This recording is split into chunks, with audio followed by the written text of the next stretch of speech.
Ladies and gentlemen, if I may have your attention, we're going to start. Welcome. Ladies and gentlemen, boys, welcome to the 2021 Indies, the Bishop Stortford Independent Newspapers Community Awards. I'm Paul Winspear. I have the privilege of editing the Indie and the pleasure of hosting tonight's event. We're going to start with a song, Tom Ryder and Greg Camburn. Over to you, boys.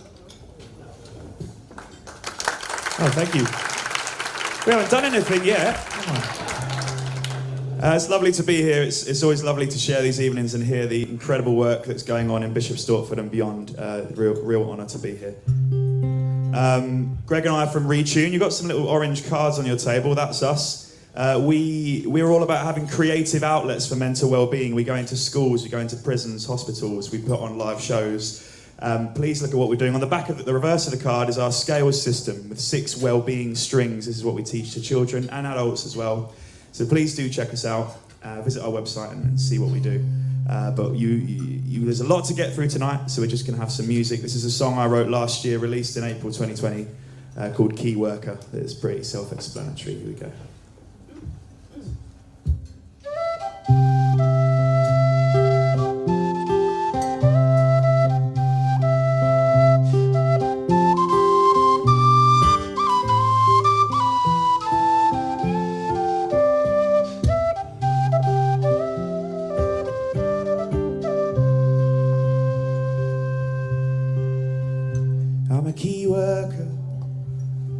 Driving in the truck, a key worker.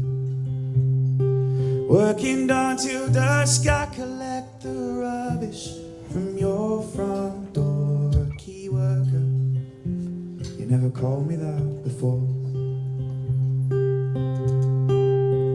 I'm a key worker, teach the kids what's right and wrong. A key worker, make them feel like they belong when the school bell rings. At the end of the day, I stand at the gate, send them on their way. And after all, I got nothing to prove. And after all, I did just what I had to.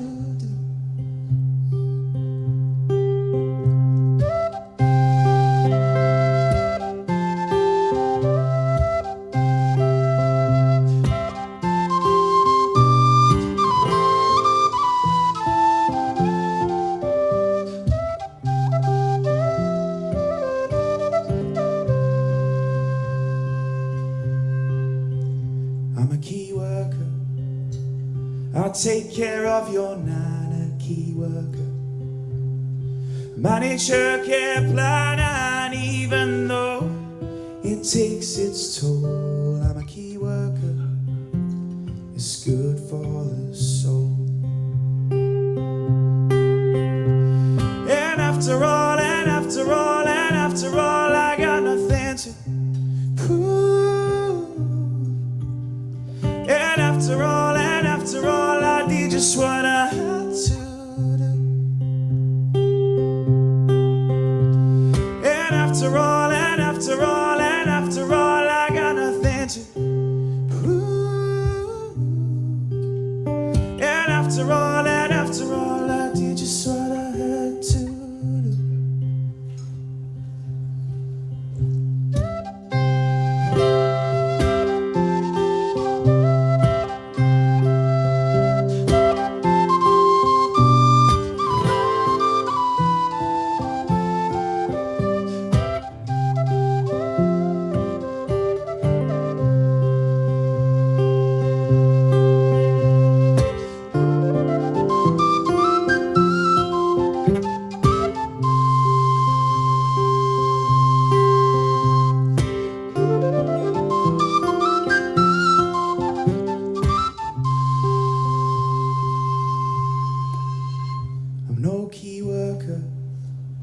Just somebody who can sing, no key worker. But let me tell you, here's the thing: when the songs run dry, when the tunes are gone, you might see that I was a key worker all along.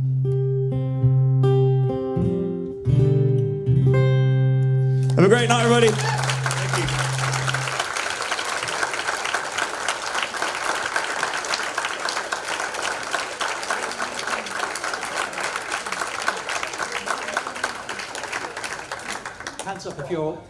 Hands up if you're a key worker.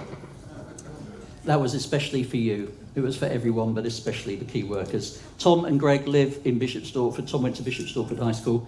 Tom lives in a house. Greg, as far as I can make out, lives in Ronnie's restaurant. As well as you lovely people in the room tonight, I haven't brought my glasses, so I'm going to have to hold the paper up to me. I'm ever so sorry. As well as you lovely people in the room tonight, we're joined by a virtual audience, courtesy of a live streaming of this year's event on Facebook and YouTube by HNE Media. So I think cameras are around. Give a wave whenever you want. Text people that you know, get them to have a look on the Bishop Stortford Independent's Facebook page. Now, I'm aware that some of you, our nominees, will be feeling a little anxious and a bit outside your comfort zone. Hopefully, if we've done our job properly, you'll look back on this event as your comfort blanket. For the rest of you, hey, you've had some Prosecco, there's wine on the table, you've had excellent tagine with all the trimmings, courtesy of Katrina of Just Add Parsley. There's chocolate, meringues, cream and fruit to come at the interval, and you get to go home with a lovely warm glow. Now, the Indie was launched in October 2017, and we continue to enjoy the support of the community. So we're celebrating that spirit and saying thank you by staging our third Indie Awards, honouring ordinary people in the Bishop Stortford area who make extraordinary contributions to the community, sometimes 7 days a week, 52 weeks a year, or who have recorded outstanding achievements. And most of those nominated tonight don't do it to win, they do it to help others or to give something back. And as a result, they make others' lives, our lives, better. Our nominees range in age from 10 to 18 and have been nominated through the Indie. So they truly are local awards honouring local people selected by local readers and followers. I said this is our third Indies. It should have been our fourth, but due to circumstances beyond our control, we couldn't do this 12 months ago. We did try. And events of the past 20 months resonate loudly in some of our categories tonight. I'm acutely aware that 3 of our awards tonight will be posthumous awards, but we are delighted that the family and friends of those 3 people can be with us tonight. Tonight is a celebration of community spirit and especially of those 3 people. Here's how the evening's going to pan out. Awards will be presented in 13 categories. There are 2 nominees in most of them. First, we'll invite a representative of the category sponsor to come to the stage using the steps over there. My assistant David will usher you. Then we'll invite the person who's been highly commended to come up to receive a certificate and to have their picture taken by Vicky, the photographer, who's hiding in the wings. Then we'll ask the winner to come up, do the same. If any of our nominees wish to say a few words while they're receiving their awards, you can't. We're on a tight schedule. If you really feel a need to, come over and have a word with me. But obviously, I'm acutely aware quite a few people have come up to me this evening and said Naked Attraction starts at 10:30, we'll all be home in time for that. Now, before we begin the presentations, we'd like to say a special thank you to a group of people, and that's our sponsors, whose generous support, especially given the circumstances some of them have had to endure since March 2020, makes this event possible. And it gives us great pleasure to welcome 3 new sponsors on board this year. I'm just going to run through them. If you're on that table, give us a cheer. Alphabetical order. Bishop Stortford Bid. That's where the bar is set. Daniel Robinson and Sons. New sponsor, David Lee Estate Agents. Ever-present sponsor, Genmar IT. New sponsor, Golf World Stansted. Ever-present, London Stansted Airport. Mullocks. Part of Hunters. Ever-present, Knockhold Solicitors.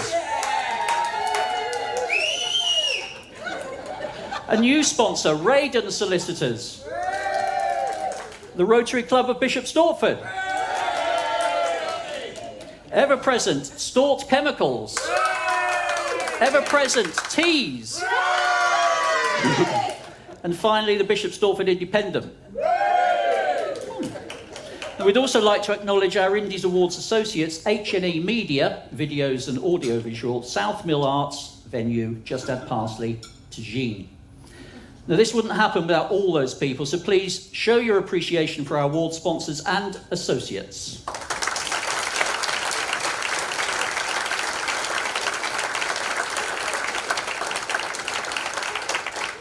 Now, our first category is Outstanding Achievement.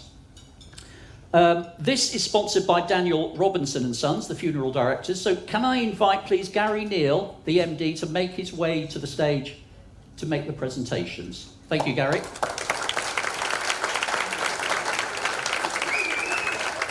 Now, we've just got a winner in this category, and it's going to come as a surprise to them because they're here in the room tonight under another guise. So here's a video.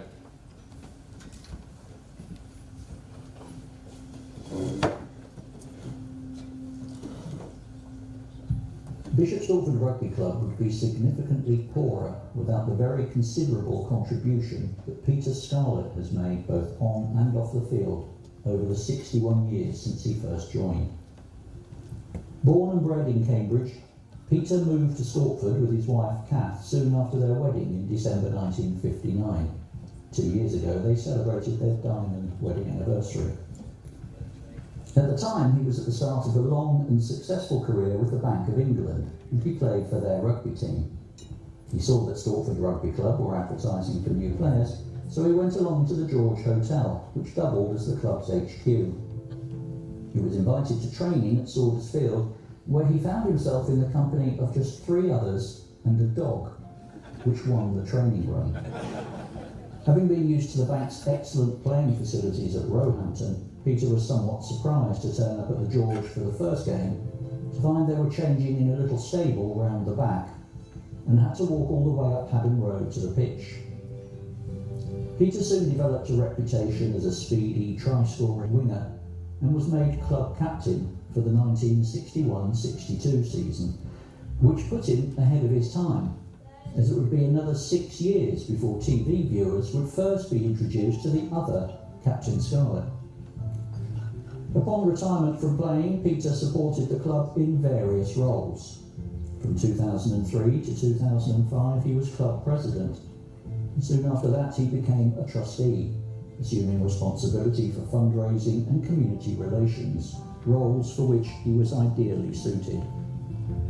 His success with fundraising is legendary at Silverlees and has enabled the club to carry out improvements to its pitches and clubhouse at a total cost approaching £1 million.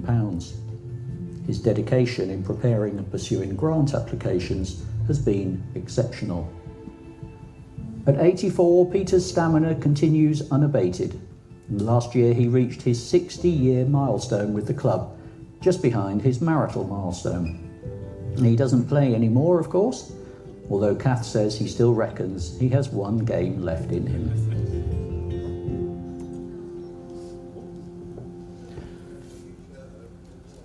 As you might have seen in the video, Peter's also co-founder and director. Peter, are you glaring at me? He's also co-founder and director of employment support charity Kickstart. Since it started 27 years ago as an informal meeting place where unemployed people could share their problems, it's helped over 2,500 job seekers get back into work. Peter's also served the Rotary Club of Bishop Stortford with distinction, including a term as president, and it is in his capacity as a Rotarian sponsor of our Young Carer category that he is here tonight. We're actually a bit behind the curve in honouring Peter. The Queen gave him an MBE in 2009 for his service to the community. Ladies and gentlemen, he is the embodiment of the Rotary motto, service above self. Please welcome to the stage our 2021 Indies Outstanding Achievement winner, Captain Scarlett.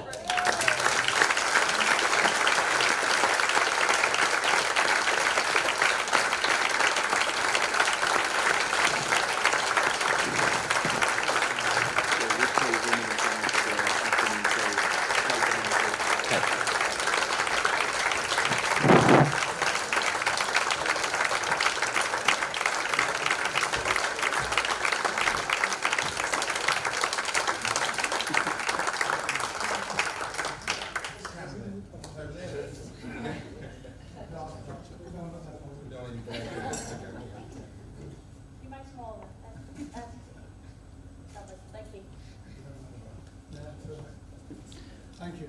Peter, thank you very much, and Gary, thank you very much indeed.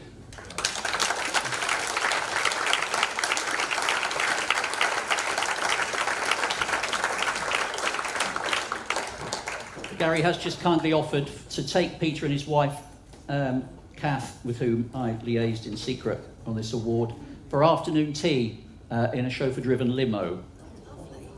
So thank you very much, Gary.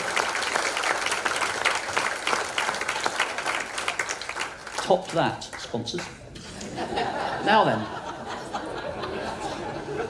our second category is sports personality, and highly commended, our category is sports personality. This is sponsored by Tees Law. So could I invite Caroline Metcalf, a partner in the litigation team, to come to the stage?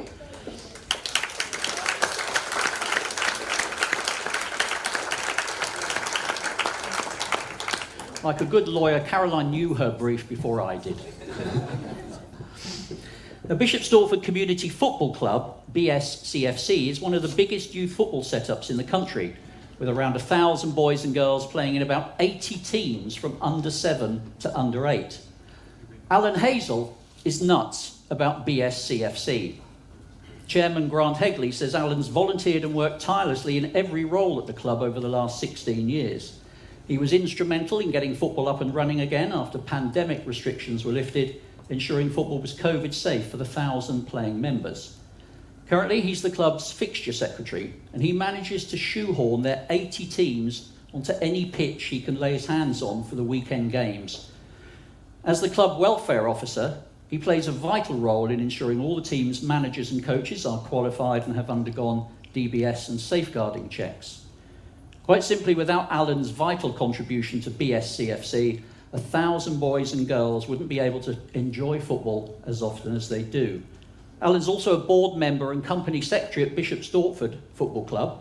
And club chairman Ian Kettridge said, over the past 20 months, he's taken on the role of COVID officer for the club. As well as his official roles, Alan can often be found on match days checking the quality of the ales being served in the clubhouse bar, a talent he does not restrict to the Blue Stadium. Ladies and gentlemen, he's BSCFC's man of the matches every time. Put your hands together for our sports personality, highly commended recipient, Alan Hazel. who can't be with us. I've been briefed. So could I invite Bishop Stortford Football Club Chairman Ian Ketteridge to come up and accept the award on Alan's behalf, please?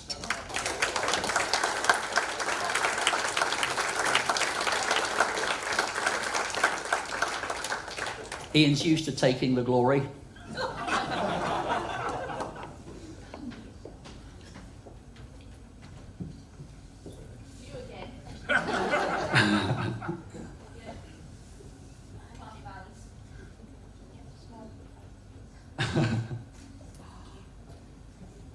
Thank you very much indeed. Caroline, if I could ask you to remain on the stage. We've just got the winner to come. We're going to go straight into a video. Here's our winner.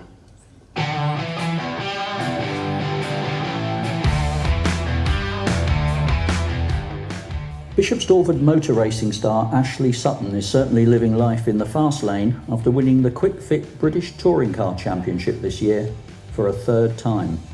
The former Birchwood High School student was the champion as he successfully defended his 2020 crown. Ash, who first won the title in 2017, became the youngest three-time champion in the history of the BTCC and is now only one title win away from the all-time record of 4 currently shared by Colin Turkington and Andy Rouse. The 27-year-old topped the standings from the second event onwards, and a superb season, which included 5 wins and 4 further podium places, ended with him 51 points clear of runner-up Turkington. He also helped Laser Tools Racing clinch the team title. Ash, who drives an Infiniti Q50, secured his hat-trick of championships in the season finale on the famous Grand Prix circuit at Brands Hatch. Speaking afterwards, he said, "To have been crowned champion once was a great achievement, but to now stand here with 3 titles is simply incredible." And he is already plotting to lift the silverware in 2022 as he looks to become the championship's greatest racer. Now, unfortunately, Ash, also couldn't make it tonight. He's performing donuts in the Link Road car park. So could I ask, in his place, the Mayor of Bishop Stortford, who I'm reliably informed by the Mayor of Bishop Stortford, races a Renault Clio in the East Anglian Sprint Championship and is also president of the Hearts Auto and Aero Club. Councillor Keith Warnell, if you could come to the stage.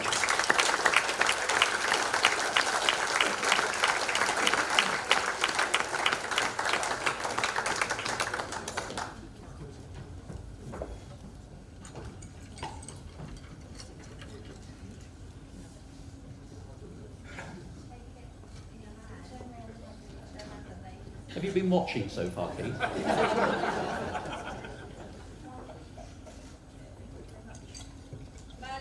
You may leave. Send me your invoice.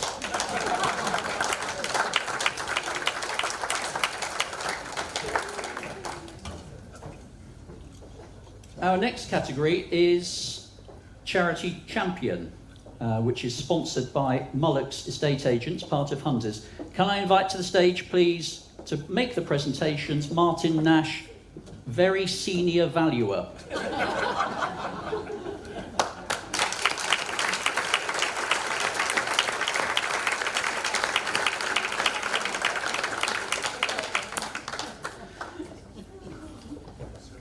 Highly commended in this category is the Bishop Stortford Food Bank.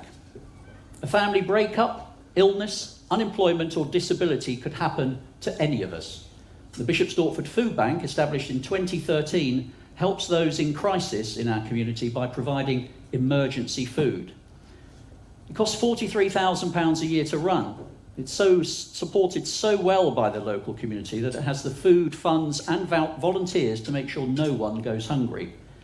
Over 90% of the non-perishable in-date food they distribute is given to them by the public through a variety of collection points. Supermarkets, churches, schools. And they also receive generous donations from local businesses. The food is stored and then sorted into emergency food parcels by volunteers. These are usually given to those in need at the food bank centre at the Methodist Church in South Street, although currently, because of COVID, it delivers to people in need 2 days a week. Local professionals such as social workers and health visitors will identify people in crisis and provide them with a food bank voucher. This allows people to receive a food bank parcel of 3 days nutritionally balanced, non-perishable food. If an entire family is involved, the parcel will be bigger. Pre-COVID, the food bank was busy if volunteers saw 10 vouchers a week. Now they regularly see 30. Last year, the charity distributed 892 grocery parcels and fed 2,300 people. Bishop Stortford Food Bank helps alleviate people from poverty by providing extra support to help individuals and families resolve their crises. Let's hope that one day their services will no longer be needed.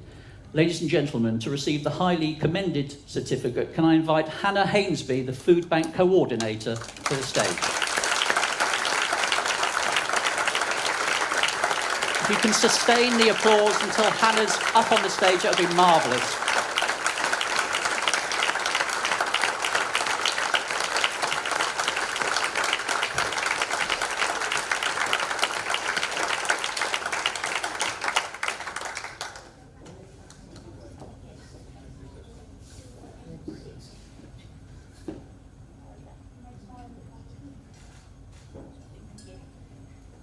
Thank you very much indeed, Hannah. Martin remains.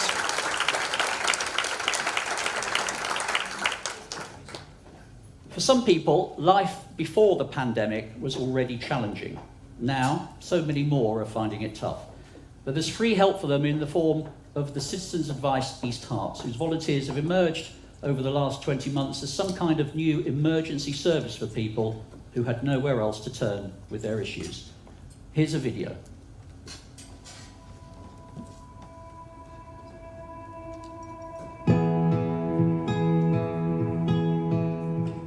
Hi, I'm Rachel and I'm from Citizens Advice East Herts. So Citizens Advice East Herts is a local charity. We're part of the national network that covers England and Wales, but we represent East Hertfordshire and we provide free and confidential advice to anyone on anything. So we're here every Tuesday in the community space in Jackson Square between 12 and 2. Anyone can pop in, see some of the lovely team that you can see behind me, and come in with anything that you need a bit of help with. We're here to signpost, explain how people can get advice, both from us and from other local support services. So if you're in the area, do pop in and see us. So as you can imagine, we've had to really change the way we deliver our advice in response to the pandemic. Before COVID hit, we were working mainly from our offices in Bishop Stortford on South Street and our other main office in Hertford, as well as also Buntingford Ware and Sawbridge Ware. And that was primarily face-to-face, so people would come in, wait in the waiting room to be seen, and we gave some advice over phone and email. Obviously all that changed when lockdown was introduced, and we moved really quickly to delivering a remote advice service. So our volunteers, because we're mainly a volunteer-led charity, quickly moved to helping people from their homes that might be sitting in their kitchens. We set people up with their own kit so that they could work from a laptop and a phone with all the sort of security and confidentiality needed around that. And we continue to help people right from day one. So we've always been around helping people a lot with issues particularly around benefits, housing, debt, but employment issues is a real example of a change we saw in the demand that people needed advice on. So employment issues massively increased and our numbers overall increased. So we helped a third more in the first 12 months after COVID, so just under 9,000 people. And in the last 18 or so months since last March, we've helped over 12,000 people. That's across the district on issues spanning benefits, housing, debt, employment, relationships. And obviously some of those people might have accessed our help in the past, but many of them are new and might never have needed help before because COVID has obviously really pulled the rug from underneath a lot of people's feet. So we've helped with practical support, like issuing food vouchers, fuel vouchers, helping people apply for emergency grants, as well as day-to-day advice around how to access benefits that people might be entitled to, how to make sense of furlough, what to do if you're being made redundant, all of those things. And the main thing I'm supposed to say is that whilst the pandemic might have moved on in some respects, the issues are still here and for many people actually are becoming more complicated. So our message always would be, if you need help, please don't hesitate, we're always here and you can get in touch with us. All the details are on our website. If we were to win an award, it would be absolutely amazing, a real honour. As a charity, we're made up of over 80 volunteers, and that includes everything from people giving the frontline advice through to trustees and people helping behind the scenes, and people give so much of their time for all sorts of different reasons. And I know the last 18 months has been really hard for people, but also people have really felt really positive, I think, about being able to give something back. It's a real team effort, a real family, a real community, and it would be absolutely fantastic to see that recognised in an award.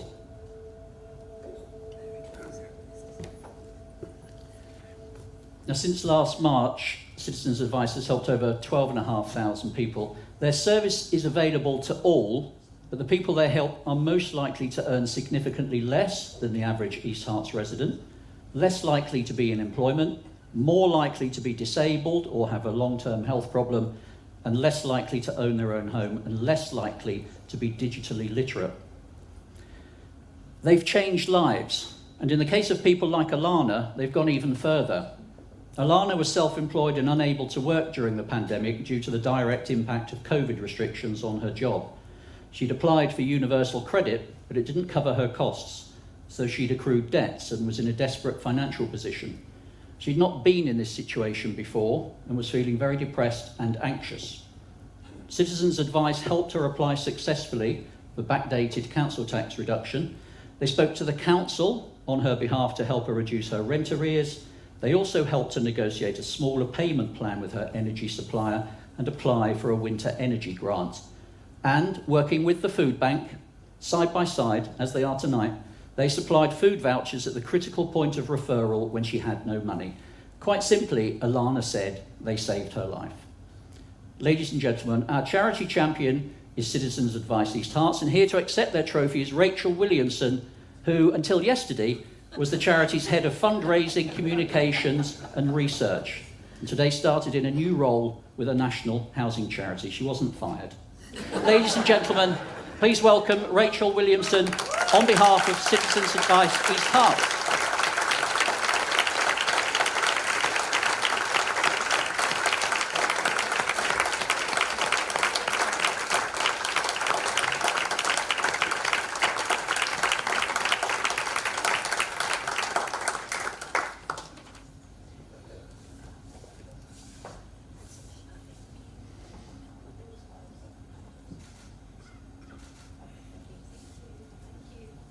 Thank you very much indeed, Rachel.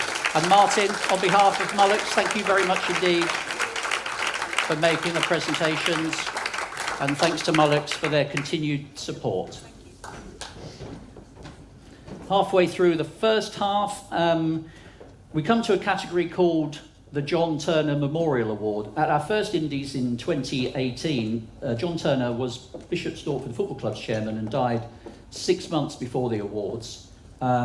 We wanted to honour his unstinting service to the football club and so many unsung roles that we created this award to other honours who have given to the community in a similar vein.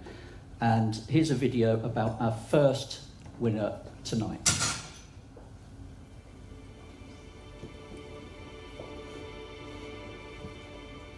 Politics can be divisive, but parties were united in their praise of Councillor Mike Wood, the community stalwart dubbed Mr. Bishop Stortford when he died in October 2019.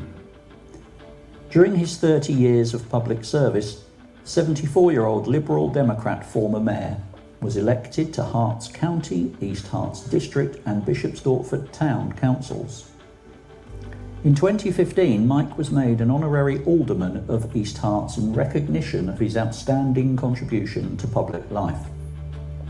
Despite ill health, in May 2019 he re-entered the local political fray and was elated to be re-elected to the town council, representing his beloved All Saints ward, with the highest vote of any candidate in Stortford.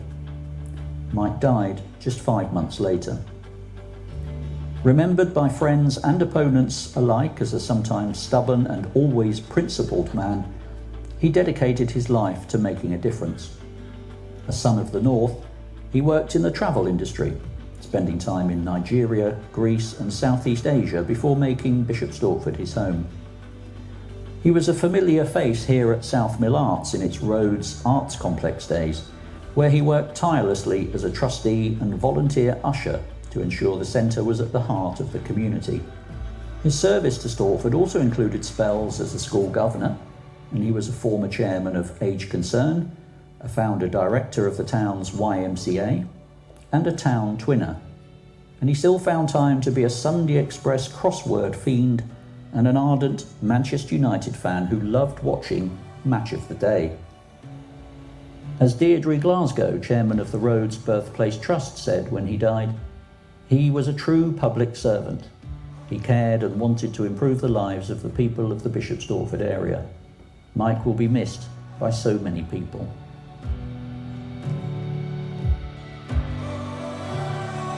Ladies and gentlemen,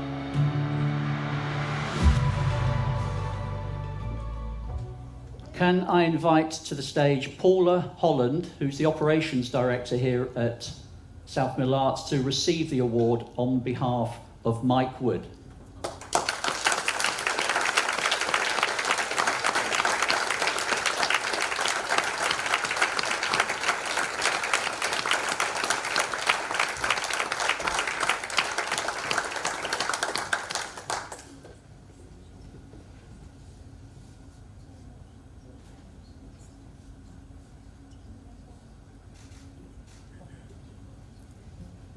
Thank you very much, Paula. Thank you, David, for stepping in.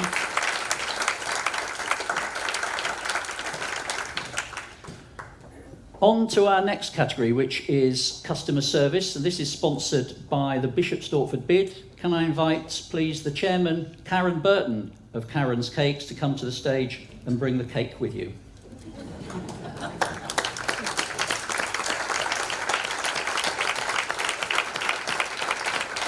It's got to come from the back of the auditorium. Keep the applause going. That's it, Karen. Take the long way round.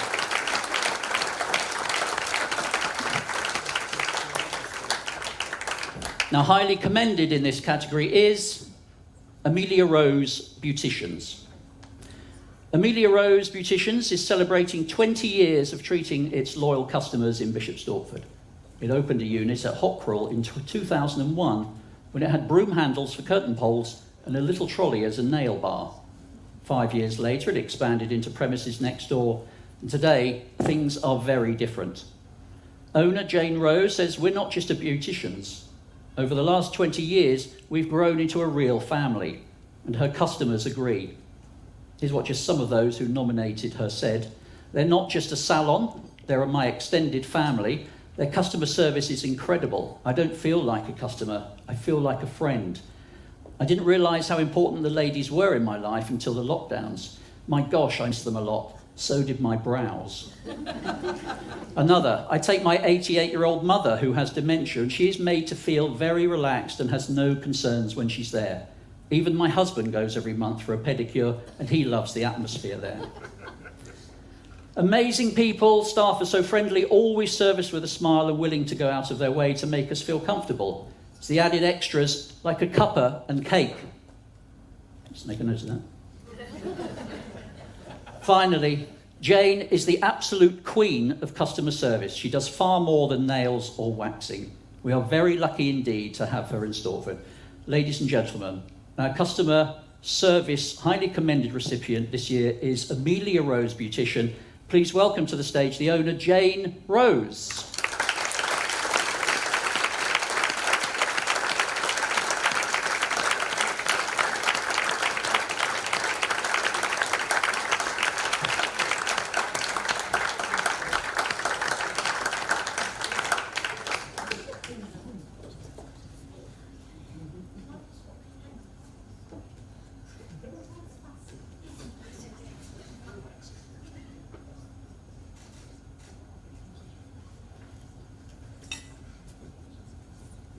Karen remain. Jane. Thank you very much indeed, Jane, and congratulations.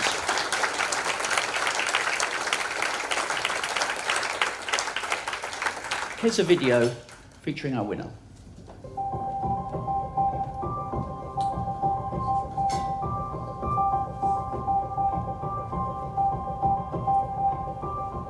As part of a push to promote what the town centre has to offer, the Bishop Stortford Bid have been inviting people to nominate their favourite shop or service for the Mayor's Business of the Month. In September, Councillor Keith Warnell plumped for Humphreys, the butchers in Market Square, and now they've made the cut again. Jane Price, who's lived in Stortford for almost 25 years, started shopping with Humphreys when the first lockdown came last March, and the supermarket queues were extremely long. She said, "We haven't looked back. All of their meat is of an exceptional quality, the best we've tasted, and they have a large variety of products on offer. The staff are also helpful and friendly. We will remain loyal customers." And John Clarke of St Michael's Mead says, "They cannot do enough for the customer. They were there for me during the very difficult times of the pandemic, and I've never looked back. This is all because of the way I was served and treated. Shopping there is a pleasure. There's nothing they won't do for you. They are welcoming, know who you are, and treat you with respect. The whole customer experience brings me back every time."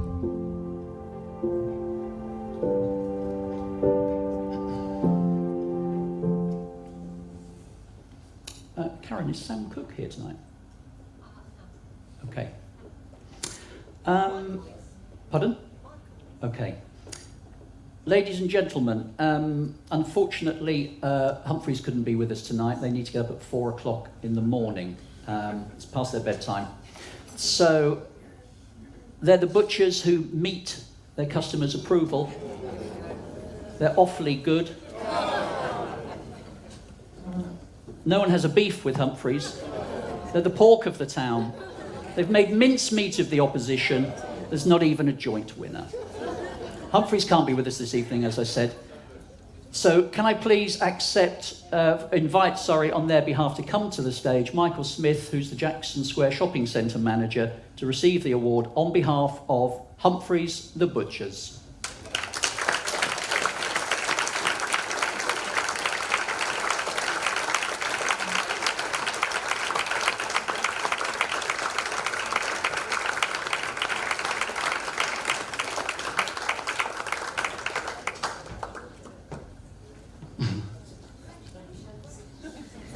Michael didn't know he was going to be invited to the stage. Michael's also doing Movember.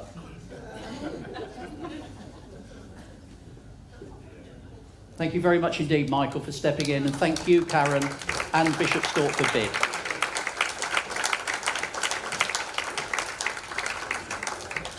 Our next category is Business Personality, which is sponsored by Knockholds. Can I invite, please, Managing Partner Darren Hayward to come to the stage.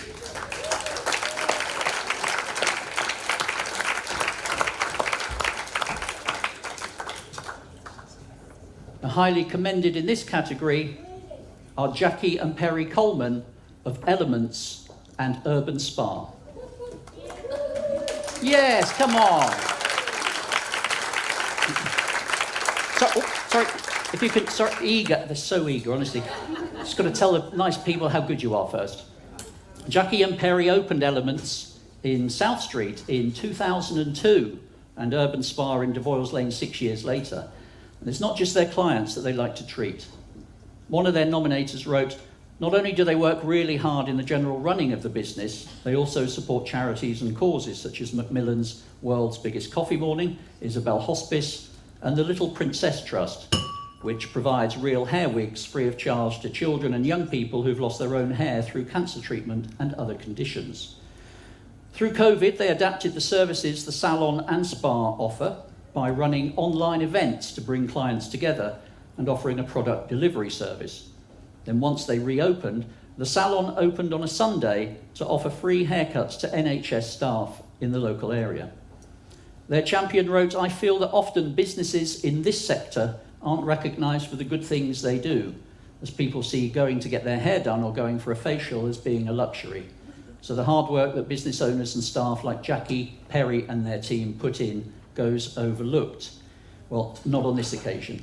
Ladies and gentlemen, please welcome to the stage our Business Personality highly commended recipients, Jackie and Perry Coleman.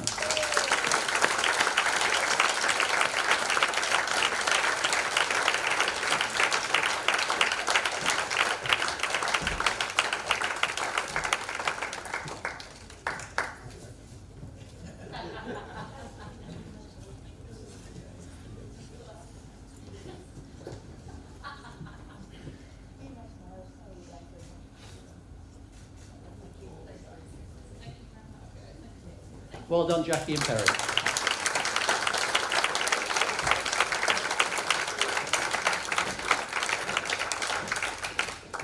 Now, Michelle Brace has been in the licensed trade for 17 years, since she was 4. And this Christmas she'll be celebrating her 6th anniversary as publican at the Wheatsheaf in Northgate End.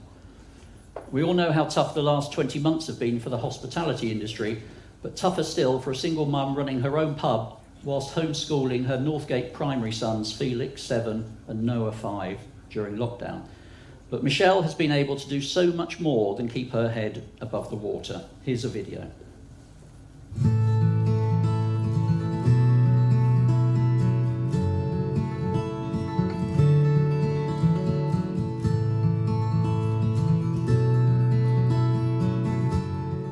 We didn't see it coming at all, so when the news hit, it was a huge surprise. We were really aware of how much stock we had, how much stuff we had here that was left open-ended. We didn't really know what to do. And then we closed. We closed on that night. I think everybody managed to get 1 or 2 last drinks in. We closed on that night and had to go home and think about what we were going to do, but we weren't aware at the time how long it was going to go on for.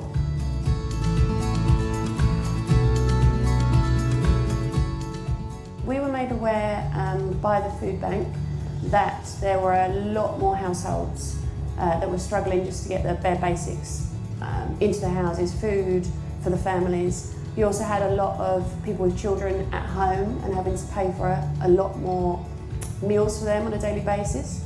I've got 2 boys, so immediately I noticed that what we were spending in the supermarket was far higher than what we would have normally.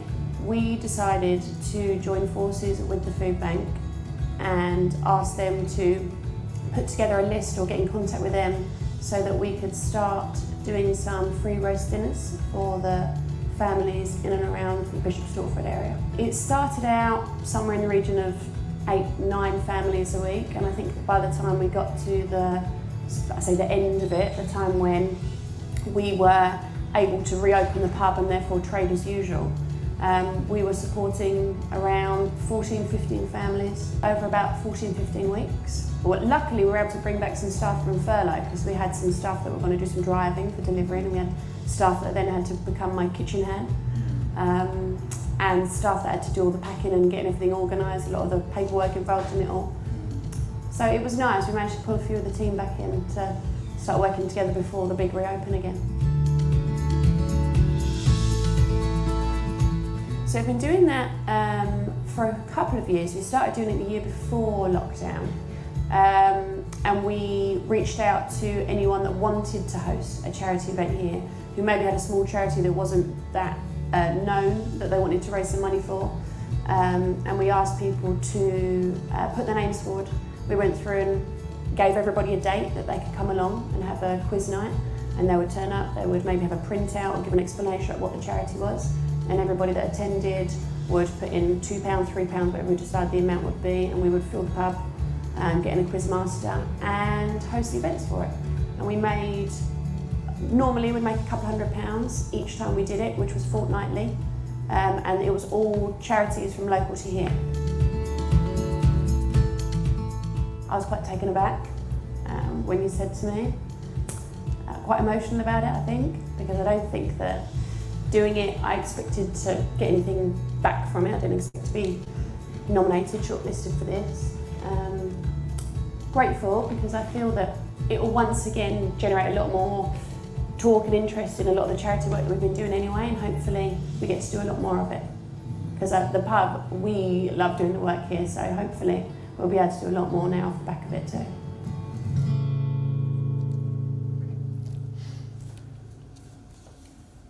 Just to pick out a few things, Michelle, from the many people who nominated you.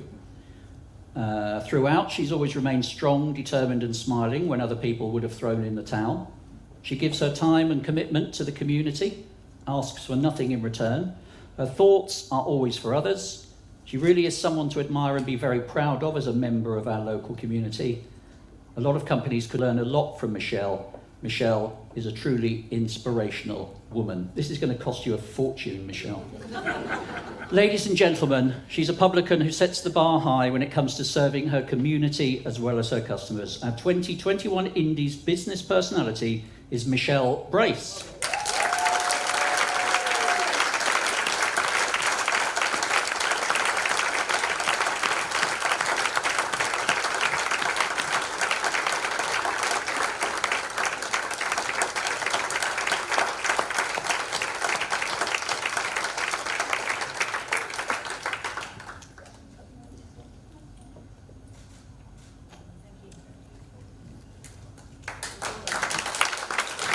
Congratulations, Michelle.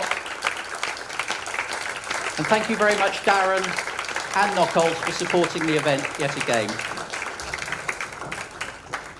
Come to the last category in the first half, which is a new category, the Green Award. This is a category which acknowledges people who act in the interests of the local environment and sustainability.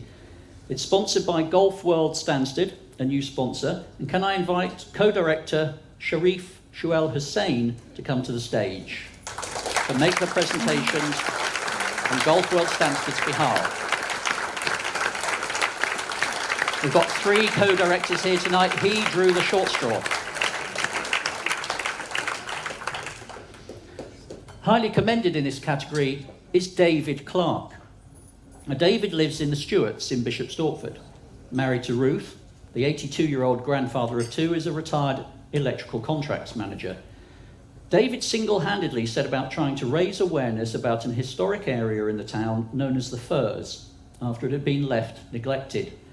He set up a group of neighbours who helped plant hundreds of trees and shrubs, and he engaged with local authorities to help improve the area for the benefit of the environment and the neighbourhood. Since 2011, they've spent many hours in all weathers maintaining the green space. But on top of that, for 20 years, David's been a National Trust volunteer in Hatfield Forest's Education Department and has been a volunteer with Hertfordshire's Countryside Management Service since May 2004, starting a week after his retirement. He's also been involved with the Friends of Southern Country Park since 2009. In June, David was one of 1,000 local heroes featured in a special edition of the Daily Mirror. So it's only right that he should be recognised for his work for the local environment by his local paper. Ladies and gentlemen, please welcome our Green Award highly commended recipient, David Clarke.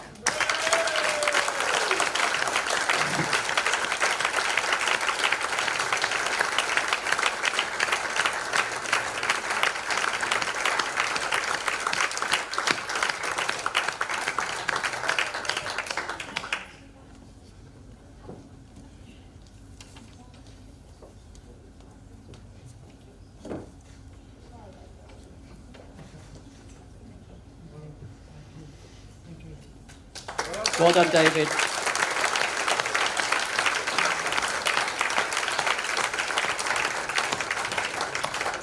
The loudest cheer there was from the Mirror Man.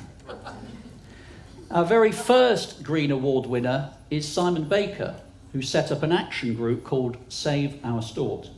By day, or rather by night, Simon owns and manages the Livewire Rock Academy, which teaches drums, bass and electric guitar at its schools in Bishop Stortford, Saffron Walden, Dunmow and Epping.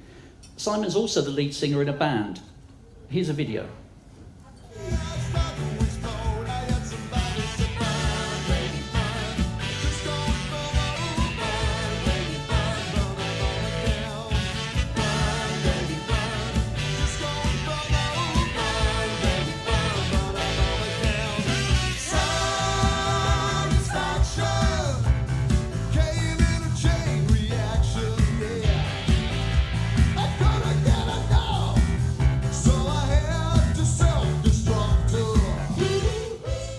But there's another side to Simon Baker, where he's not always dressed as Uncle Funk and not always performing.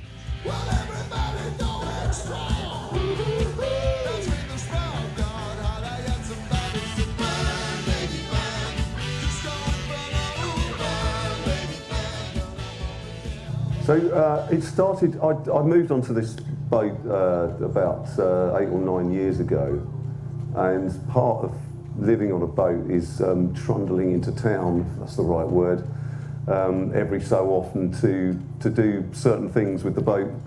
You know, my little journey into town, I was noticing how much rubbish there was sort of tucked away in the banks of the river, and of course if you're on the footpath you wouldn't really notice it because it's all underneath the banks and so on, but on a boat you can see it, and it was just constant. And so I thought I'd write a little email to the Canal River Trust and find out what their policy was and what, you know, and what they were doing about it. And as it turned out, there's not very many of them. It's a voluntary thing. I think they're a charity, and I think there's only 3 of them that manage the whole of the navigation. So I met with a chap called Stanley from Canal River Trust, and he said, look, we just need people to volunteer and effectively adopt a stretch of the river and look after it. So you know, I decided to do that, and yeah, you know, clean it up. So after taking on the responsibility, if you like, I put a notice out, and you very kindly printed the press release in the paper. And on the first events, I think there was about 70 people that turned up, which was incredible.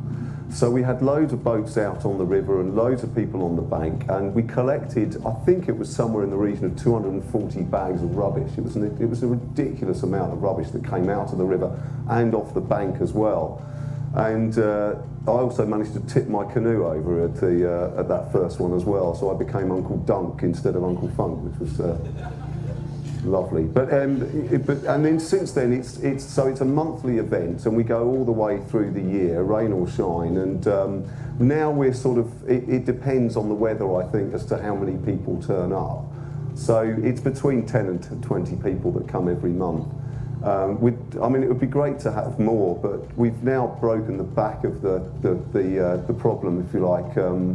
There's not as much rubbish because we're doing it every month. But ultimately it's quite fun. You know, it's a Sunday morning, and you know, there's a nice bunch of people that turn up, and a bit of banter and so on. There's a few boats in the river, and yeah, you know, it's good fun. I'm very flattered, and I think there's probably people far more deserving doing other things in the town, really. I mean, this is just picking up a bit of litter, isn't it, really? But I'm very flattered, but really it's more about the people that come and help me out every month, because there's some who have actually probably done more of these events than I have, to be honest. So yeah, you know, my thanks goes out to them, and this is about them too.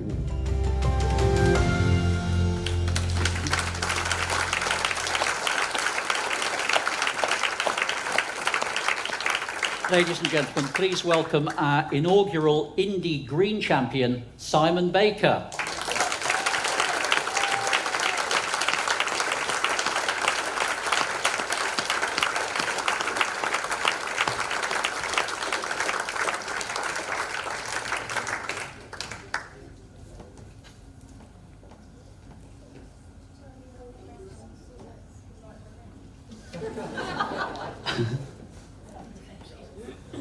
Well done, Simon. And thank you very much indeed to Sharif and to Golf World Stansted for coming on board. Darren Hayward's just texted me, saying, are we going to get home for Naked Attraction? Not me and him.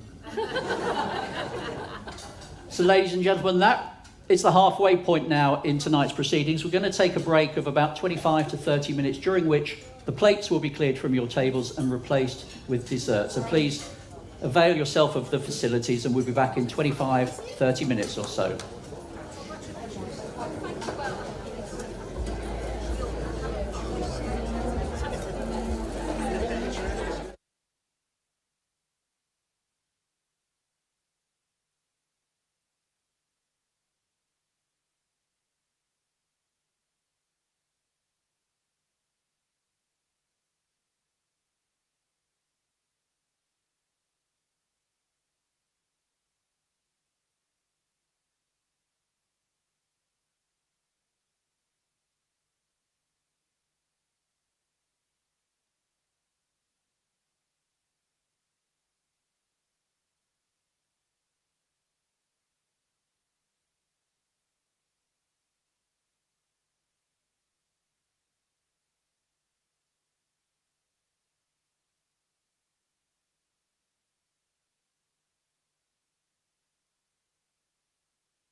ladies and gentlemen.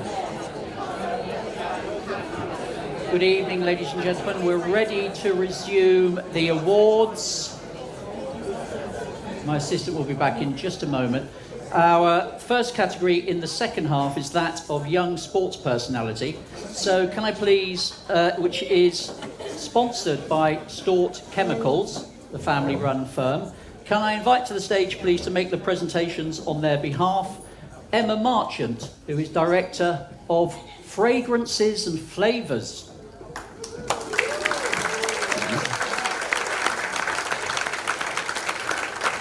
It's a much better title than that of her brother, Richard Gilkes, who's Director of Pesticides.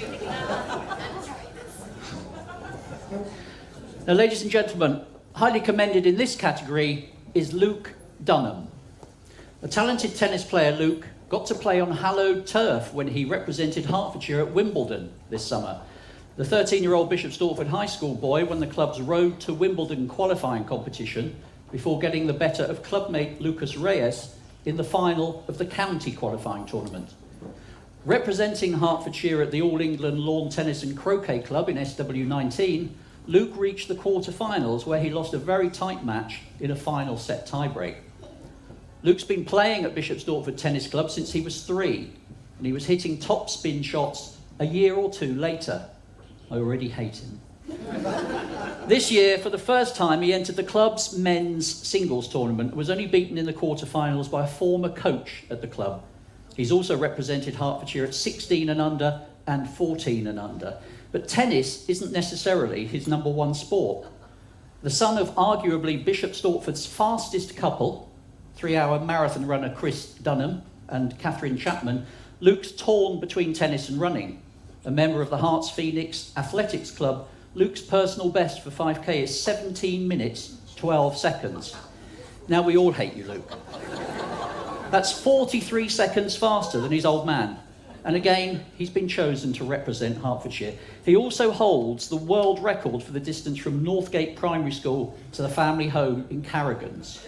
Ladies and gentlemen, serve up a warm round of applause for our young sports personality, highly commended, 13-year-old Luke Dunham.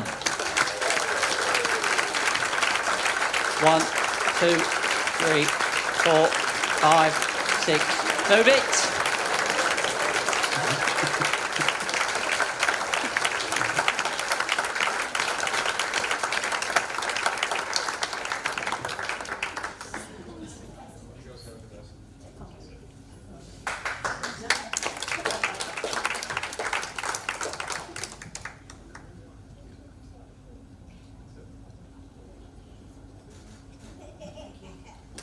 Well done, Luke.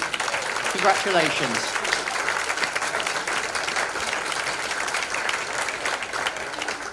And now here's a video featuring our winner.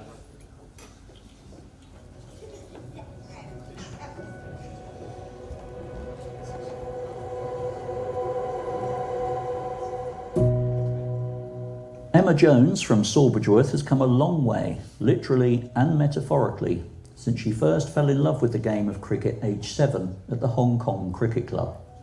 And she had all the gear, even if it looks like it belonged to someone a few years older. Now 19, the talented teenager has taken giant strides on the path to the top in an action-packed year that has seen her take part in one of the summer's biggest sporting occasions. The fast-bowling all-rounder rubbed shoulders with top names and gained huge experience when she was part of the Oval Invincible squad that won the 100. Emma was called up halfway through the inaugural competition as cover due to injury concerns and got to experience a competition at the highest level as well as take part in the championship celebrations at Lord's. Although Emma did not get into the starting 11 for any of the matches, she assisted the players by carrying drinks, helmets and caps onto and off the field as required during games. Emma still received a winner's medal and had an unforgettable time with her teammates on a victory lap at the home of cricket after her team beat Southern Brave in the final, which was televised live on BBC Two and Sky Sports. Emma has come through the age group ranks at Sawbridgeworth, Hertfordshire and Essex. She made her senior debut for Essex against USA Women in 2019. And during that time, she was also part of the Surrey Stars Academy, which subsequently became South East Stars. Over the winter of 2019-20, she was invited to train with the Stars senior squad. Already one of the fastest bowlers in women's county cricket, the coaching staff worked with her on building up her fitness, strength and consistency. Emma was rewarded with a professional contract to play for South East Stars in the 2021 editions of the 50-over Rachel Hayhoe-Flint Trophy and the T20 Charlotte Edwards Cup. They won the latter, and Emma contributed with a crucial catch and run-out in the final against Northern Diamonds at Hampshire's Aegeus Bowl. Just last month, she started the second year of her veterinary medicine degree at Emmanuel College in Cambridge, having achieved a clean sweep of 4 A stars in her A-levels at Felsted School. Earlier this year, Emma played for Cambridge University Women, scoring 206 not out against Nottingham and a half-century against Oxford in the T20 varsity match at Fenners. Those exploits led to her being chosen to captain a combined Oxbridge 11 in June. Emma still plays for Bishop Stortford Ladies when all of her other commitments allow, and this summer she even found time to play for Sawbridgeworth's men's second 11, taking 4 wickets against Baldock in a match in which she appeared alongside her younger brother Matthew and her father William, who took just the 3 wickets. Ladies and gentlemen, we're very grateful that Emma could be here because she was actually training in Beckenham and she's staying in Cambridge, but she popped in here en route back to her digs in Cambridge. Can I please invite you to give her a massive round of applause, our young sports personality winner, Emma Jones.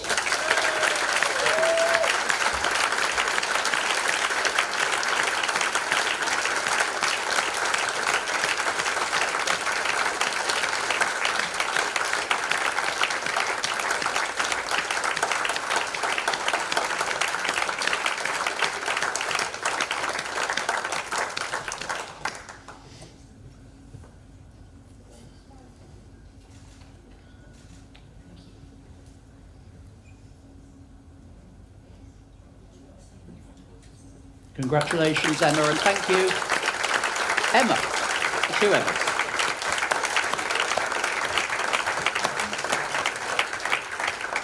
Our next category is Child of Courage, which is sponsored by a new arrival this year, David Lee Estate Agent. So can I please invite the founders, David Kirby and Lee O'Brien, to the stage to make the presentations.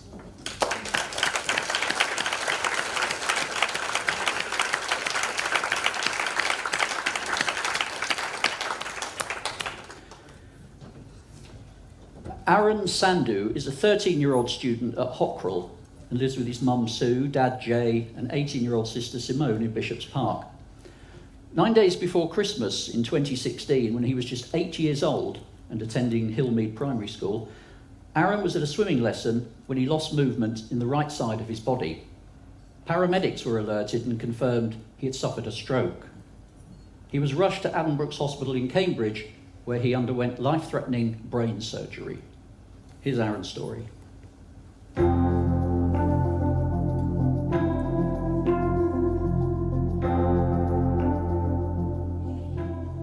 few years ago, Aaron had really the equivalent of a stroke. He was at swimming and he lost all the movement in the right side of his body. He was rushed to hospital and he had to have an operation on his brain. And as a result of that, he ended up paralysed on the right side of his body. He had to go through a lot of rehabilitation, physiotherapy, to train himself again to learn how to use his hand, how to write. He had to learn how to walk again. And went through quite a tough time. And because it was obviously unexpected, it's very rare that this happens to children. It's not something that you could have sort of foreseen. It really impacted his ability to do things, and it was a shock for the whole family as well at the time. Slowly over time, he regained the movement in his body, and with the training, with the physiotherapy, he learnt to walk again. but obviously he still wears a splint. He's still not back to where he was. He missed quite a bit of school, but at the end of primary school, he did really well academically. He got top marks in his SATs. He won a number of awards when he left primary. And he, as well as the academic, he also carried on with his other activities. So he plays the drums.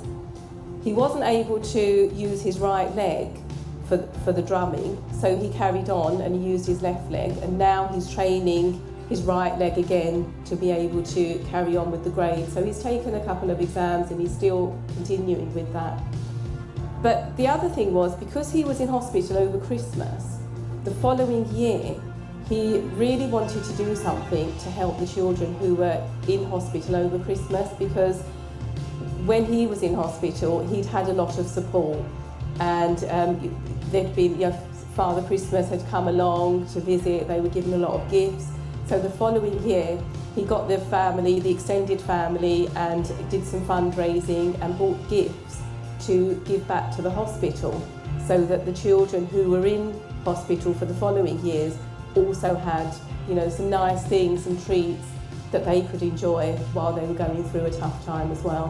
When you go through something like that, it makes you think and really sort of realise the blessings that you do have, and focus on all of the good that you do have in your life and how you can overcome adversity and how you then can go on to help others.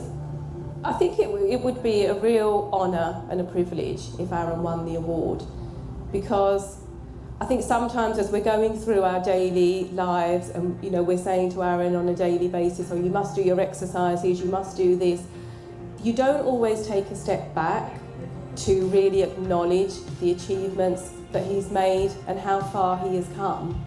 And so it takes something like this for us to recognise him, and I think it would just be a great achievement for him and a pat on the back for him if he was to win this award. If I was to win the award, it would obviously make me really happy, and it would prove that all of my effort to sort of overcome the thing that happened, to overcome it had sort of paid off, and everything was worth it in the end. Even if challenges arise and things happen that sort of prevent you from doing certain things, it's always good to carry on and keep trying to do the things you would do normally, even if it's harder.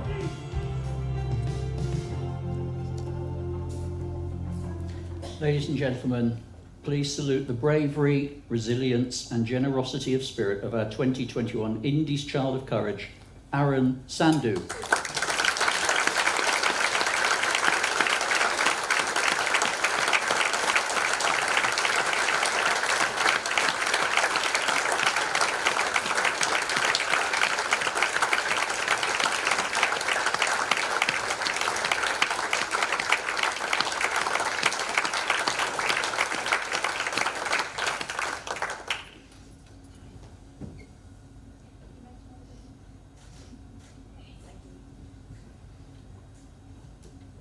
Congratulations, Aaron, and thank you to David and Lee for making the presentation.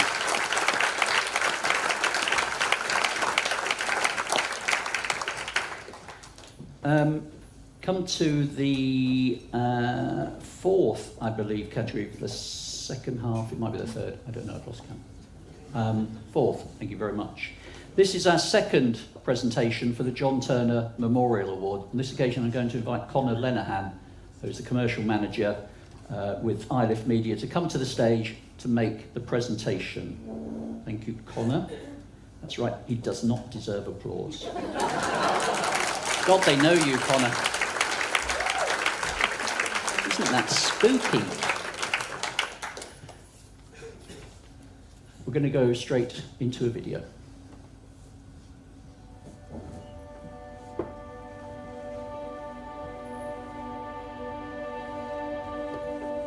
Ray Greenwood was known throughout the footballing community in Bishop Stortford for his coaching skills and passion for the game. But he was so much more than a football coach to the hundreds of boys and girls he took under his wing over a period of almost 20 years. Ray was lead coach at Bishop Stortford Community Football Club. one of the biggest youth football setups in the country, with around 1,000 boys and girls playing in about 80 teams from under 7 to under 18. A player himself to a good standard in his youth, Ray became interested in coaching when his sons Nick and Bert began playing. He started his coaching qualifications and eventually moved over to it full-time, starting with a role at Leyton Orient Community Sports Project, while also managing both of his sons' teams. Ray moved with his family from Epping to Stortford in 2001 and offered to help the then Bishop Stortford Youth FC with coaching. A year later, BSCFC was formed from clubs in the town. The clubs pooled their money towards community-based activities, one of which was to provide football coaching at St Elizabeth's, the centre at Perry Green for people with epilepsy and other complex needs, and Ray volunteered for this. St Elizabeth's was so impressed that it employed Ray for the next decade. His proudest day each season was always the Bishop Stortford Inclusion Cup final, when a team from St Elizabeth's took on a team from the Home Farm Trust or Care by Us at Bishop Stortford Stadium and received trophies and a cup at the end. Meanwhile, Ray was gaining a reputation as the go-to coach for teams within BSCFC. More and more requested that he train them. Over the past 10 to 15 years, around 100 teams were coached by Ray, and last season he coached 17 squads from under 9 girls to under 18 boys. He coached teams that won leagues and cups, and some of the youngsters went on to play for Bishop Stortford's first team. But it wasn't just about the elite. His close friend and BSCFC director Alan Hazel said all abilities, it didn't matter to Ray. Each was encouraged to achieve their best. It was about developing the person as much as the player. Ray took on the club's Girls Development Centre on Sundays with the brief to get as many girls into football as wanted to play. And this season, the club is running girls' teams from under 9 to under 18, as well as a ladies' side. Always the first to volunteer, Ray ran the club's cafe behind the Harvest Moon at Thorley Park and was as cheery flipping burgers as he was coaching the kids. As a tribute, it has been renamed Ray's Cafe. A lifelong Man United fan, Ray died suddenly at the end of June. He was 64. Among the tributes was one from St Elizabeth's, which said, "Ray was a beacon of hope for all of our learners and reinforced every day that disability is never a barrier for learning and experiencing new activities." Ray coached our teams to win the Inclusion Cup on several occasions. It was such a special moment for everyone, and we're so grateful to Ray for all of his support and dedication. We will always have fond memories of him coaching our learners to achieve anything they set their minds to. One of Ray's former charges wrote, "The lessons I learned from Ray impacted me even to this day. He taught me about discipline, hard work, social skills, the grit to push myself beyond my limits to reach further than I could have imagined. I hold these lessons close to me and have nothing but admiration and respect for a great teacher who impacted the life of a boy as he was becoming a man." And in the words of another, "The outpouring of love and emotion for Ray is a testament to how highly he was regarded. I just wish we'd all had the chance to tell him how highly he was respected and regarded while he was still here, as I don't think he really received the recognition he deserved for his commitment to the football club."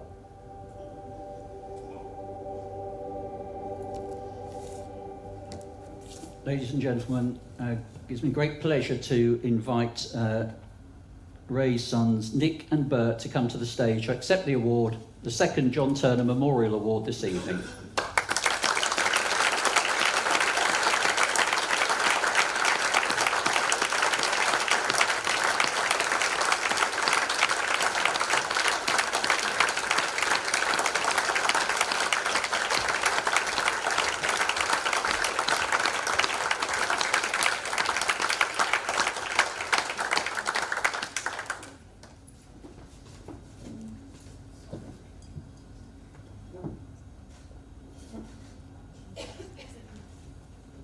Well done, gents. Thank you very much.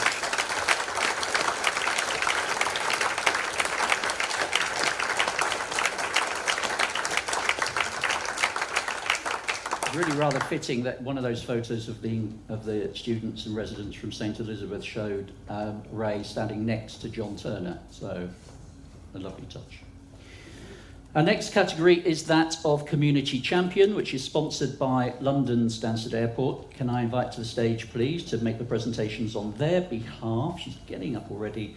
Emily Ferris, the Community Engagement Coordinator.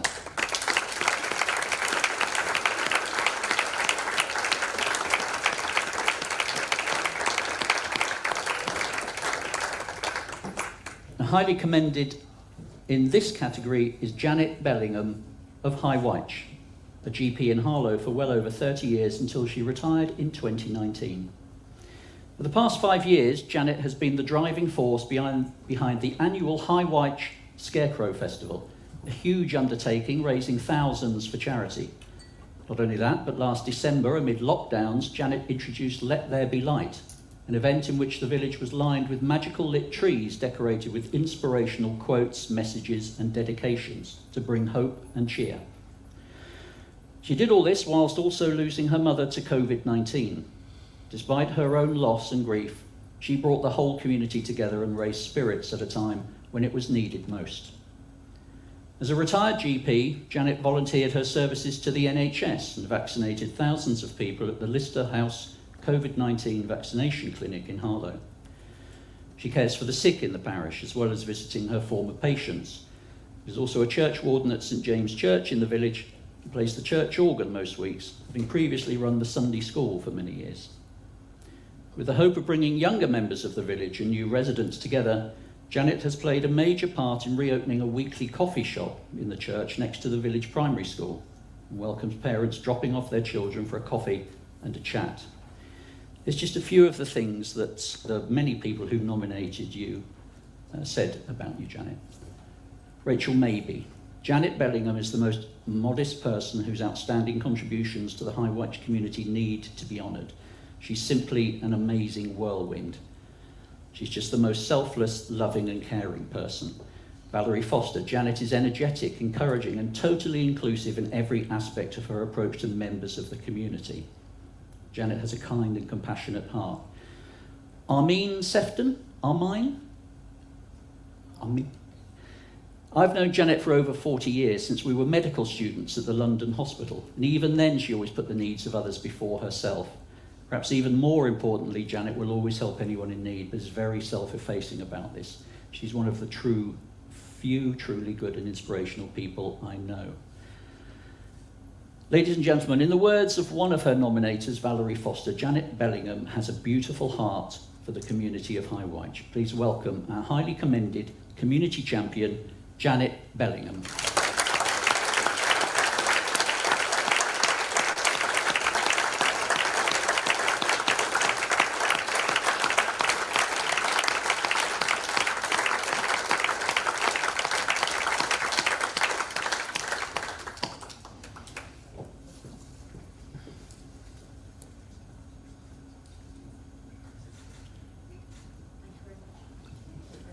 Congratulations, Janet.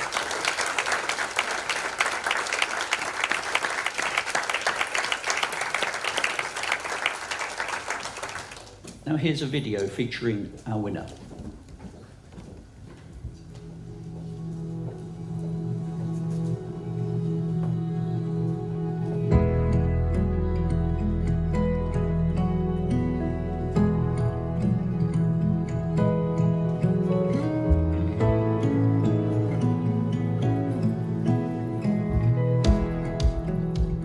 Hi, I'm Zara Skidmore and I live in Bishop Stortford.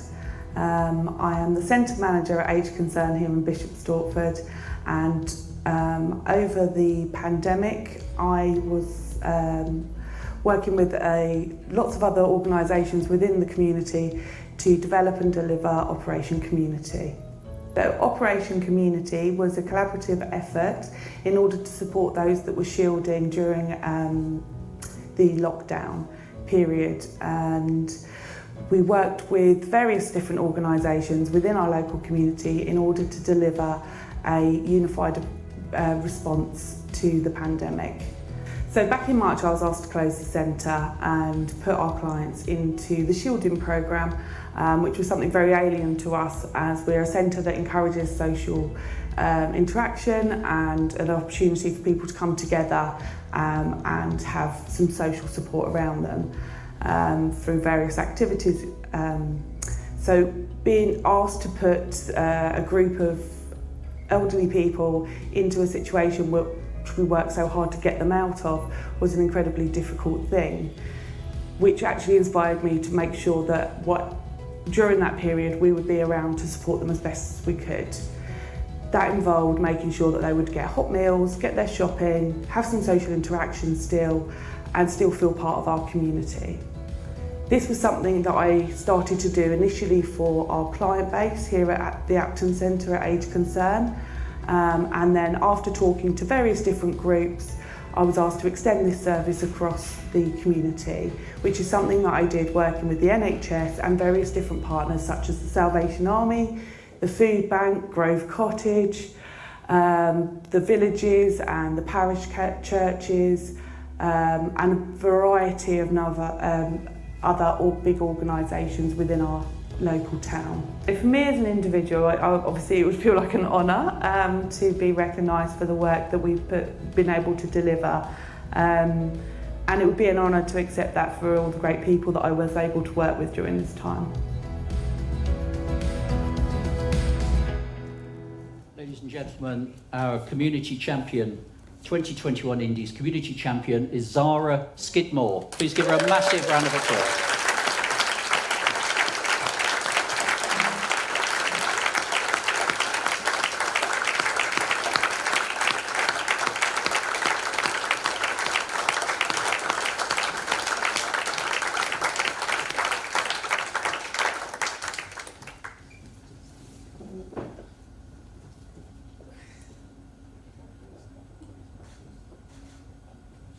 Zara, if you could just join me over here.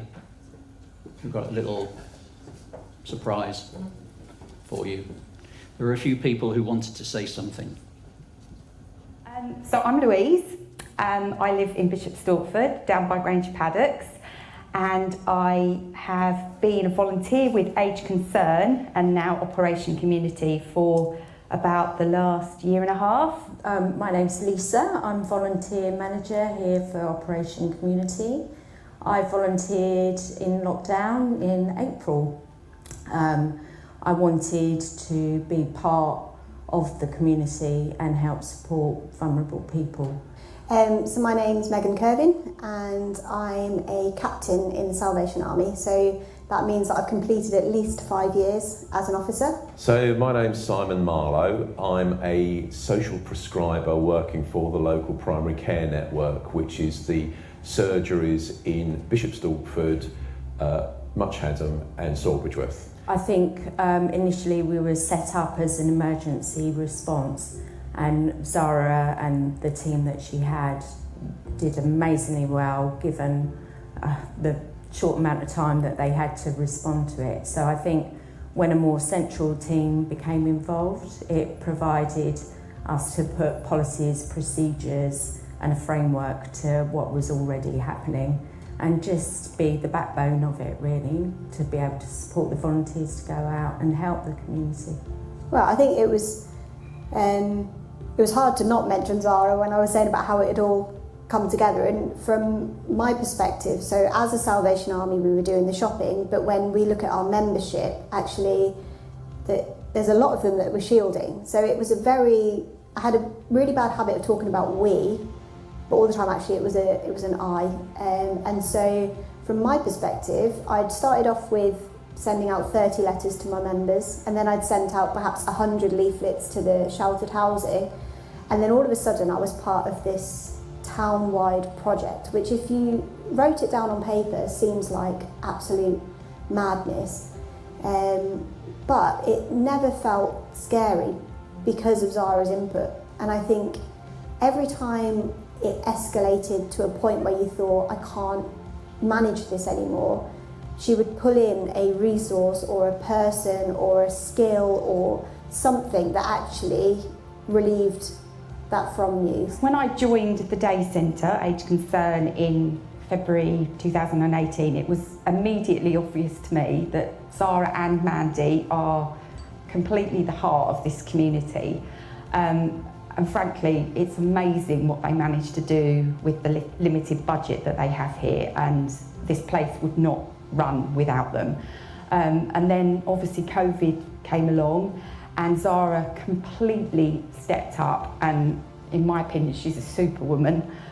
She managed to bring together, I think it was 16 different organisations within the community to work together and provide the most amazing response in Bishop Stortford. I think we are incredibly lucky to have somebody like Zara spearheading the response. I know there's lots of community work going on throughout the country, but it's always seems to be done in little pockets, whereas she's actually managed to bring it all together, and she's amazing and means so much to the rest of the volunteers here. We just wouldn't be able to do it without her. Yeah, she created a fantastic operation, but didn't seem to realise it, and was just working with people that she was getting along with and trying to support and trying to help. And I think, yeah, I would have panicked if Zara hadn't been in the background doing all the stuff that she was doing, and everything she did was timely and appropriate and more than sufficient for what we needed it to be. And so I very much think it wouldn't have happened without a disaster if Zara hadn't been sort of coordinating it all and helping us all to work together. So I think the thing with Zara is that on a personal level and professionally, she is calm, and that calmness spreads out into people, and they think this person's got it all under control. Never mind the fact that she ran around 24/7, basically tearing her hair out to get things done, but she did get things done because she knows everybody, she knows the levers to pull, and she was really good at organising it. And the other thing that was crucial was that she recognised the skills and strengths of the people that came to volunteer, and she put those people into the best places. So her management skills were really, really acute, and I was deeply impressed by the way that she was able to bring people in who instantly got on with the job, didn't need a lot of support, and she was able to rely on those people, and that's what was key to the operation. A good bunch of people, probably that had never met each other, had no idea about each other, but under this one person that was who saw their gold, exploited it in a really professional manner to the benefit of all of the community.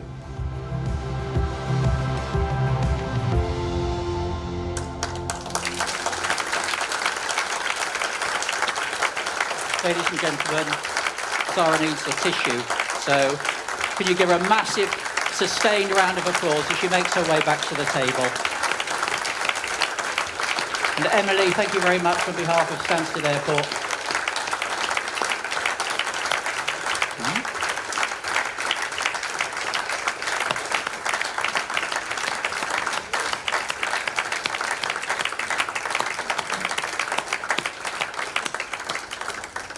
They all saw your goal, Zara. Our next category is that of young carer. So can I invite, please, to the stage to make the presentation, the Rotary Club of Bishop Stortford President Brian Morgan.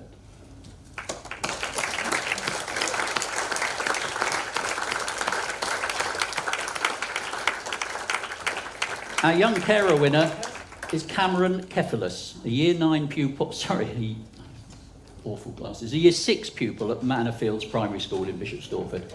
He turns 11 next Wednesday. He lives with his mum Lydia and his 7-year-old brother Connor on the Parsonage estate. Connor has Down syndrome and goes into London's Great Ormond Street Children's Hospital 3 to 4 times a year. Cameron supports his mum with Connor's care in so many ways. Here's their video.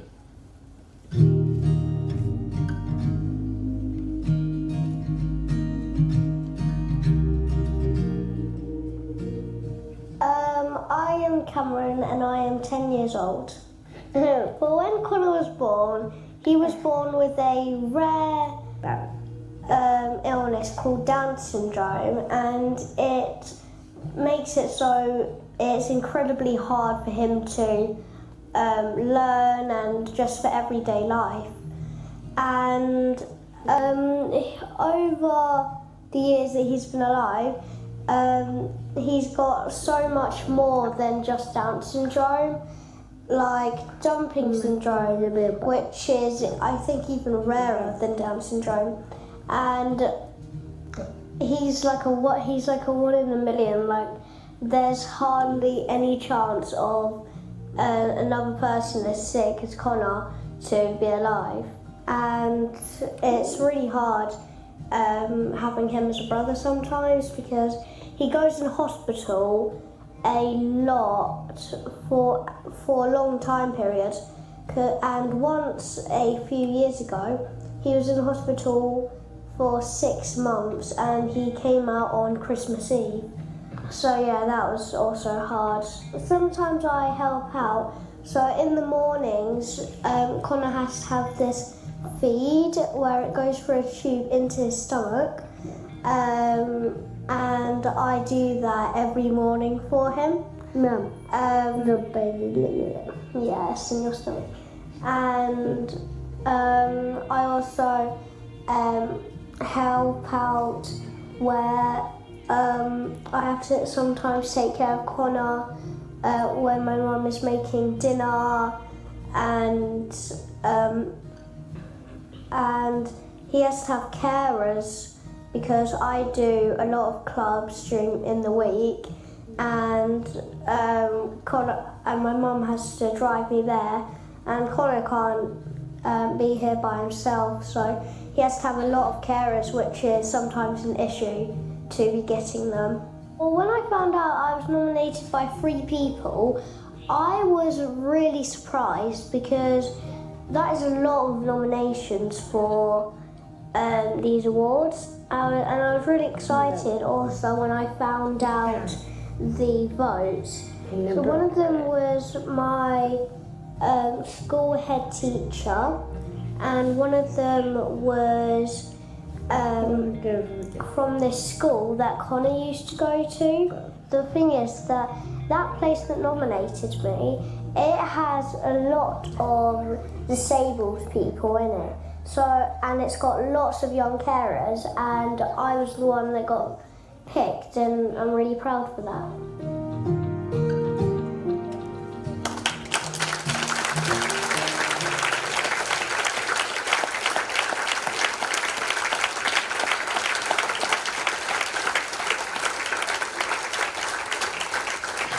As you saw in that video, Cameron's a doting big brother who always has a smile on his face. His head teacher, Mrs. Smith, said, "We think Cameron would be a worthy winner of this award," and we agree. Ladies and gentlemen, please show your appreciation and go wild for our 2021 Indies Young Carer, Cameron Kefalis.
Cameron and Connor, boys, can you come over here a minute? We just got another little sort of surprise for you. Can you, and this is going to sound weird, can you sit right down here? I'll sit down with you. That's it. And can you have a look, Connor, can you have a look at the screen? Actually, if you come out here, look. That's it. Right, we're going to play a little video. Well, hello, Cameron. And good evening, everybody. So what can I tell you about Cameron from a school perspective? Well, if you visited our school and you saw him, you'd think he was a very typical Year 6 pupil. He's bright, he's articulate, and he's a bit of a demon on the basketball court. I saw much more to him, though, the first time that he asked me if we as a school could mark Odd Socks Day to raise awareness of Down syndrome in school. He told me about his little brother Connor, and it was clear to see his care and love for his brother. And it was really clear to see how much he wanted to raise awareness of Down syndrome. So now, on the 21st of March every year, we wear our odd socks with pride. A sock because under a microscope, chromosomes are kind of sock-shaped. And it's the 21st day of the 3rd month because people with Down syndrome have a third, an extra 21st chromosome. That means that some things are much harder for them. But with Cameron's help, what we found out as a school is that Down syndrome does make you a little bit different, but different is okay. So, I am so pleased that Cameron is getting this recognition for himself, for his care for his brother, his help for his mother, and for all he does in our school, just to raise our awareness. In my role, I have to be the school's head, but it's pupils like Cameron that give our school its heart. Thank you, Cameron.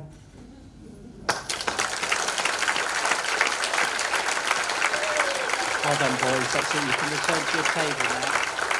Thank you, Connor. Ladies and gentlemen, keep the applause going all the way to the table.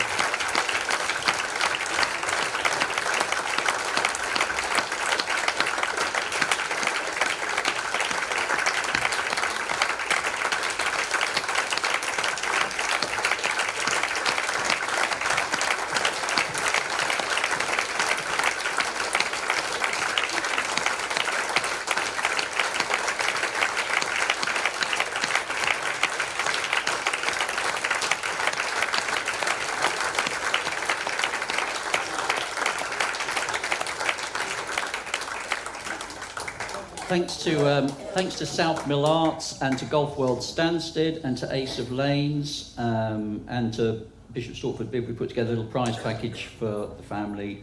They're going to have come and see it's not a panto, it's a Christmas production here this Christmas. Play adventure golf at Golf World Stansted, go bowling at Ace of Lanes, and we'll give us some money to spend in Stortford's High Street. And they and a number of other winners tonight will get tickets to the Bish Bash Music Festival, which have been very kindly donated by the community champions, our very first Indies, Twig and Annabelle, the organisers of Bish Bash. Right. Okay, our penultimate category is Person of Courage. Can I please invite to the stage to make the presentation in this Rosalind Fitzgerald, Legal Director, on behalf of the category sponsor, Raiden Solicitors.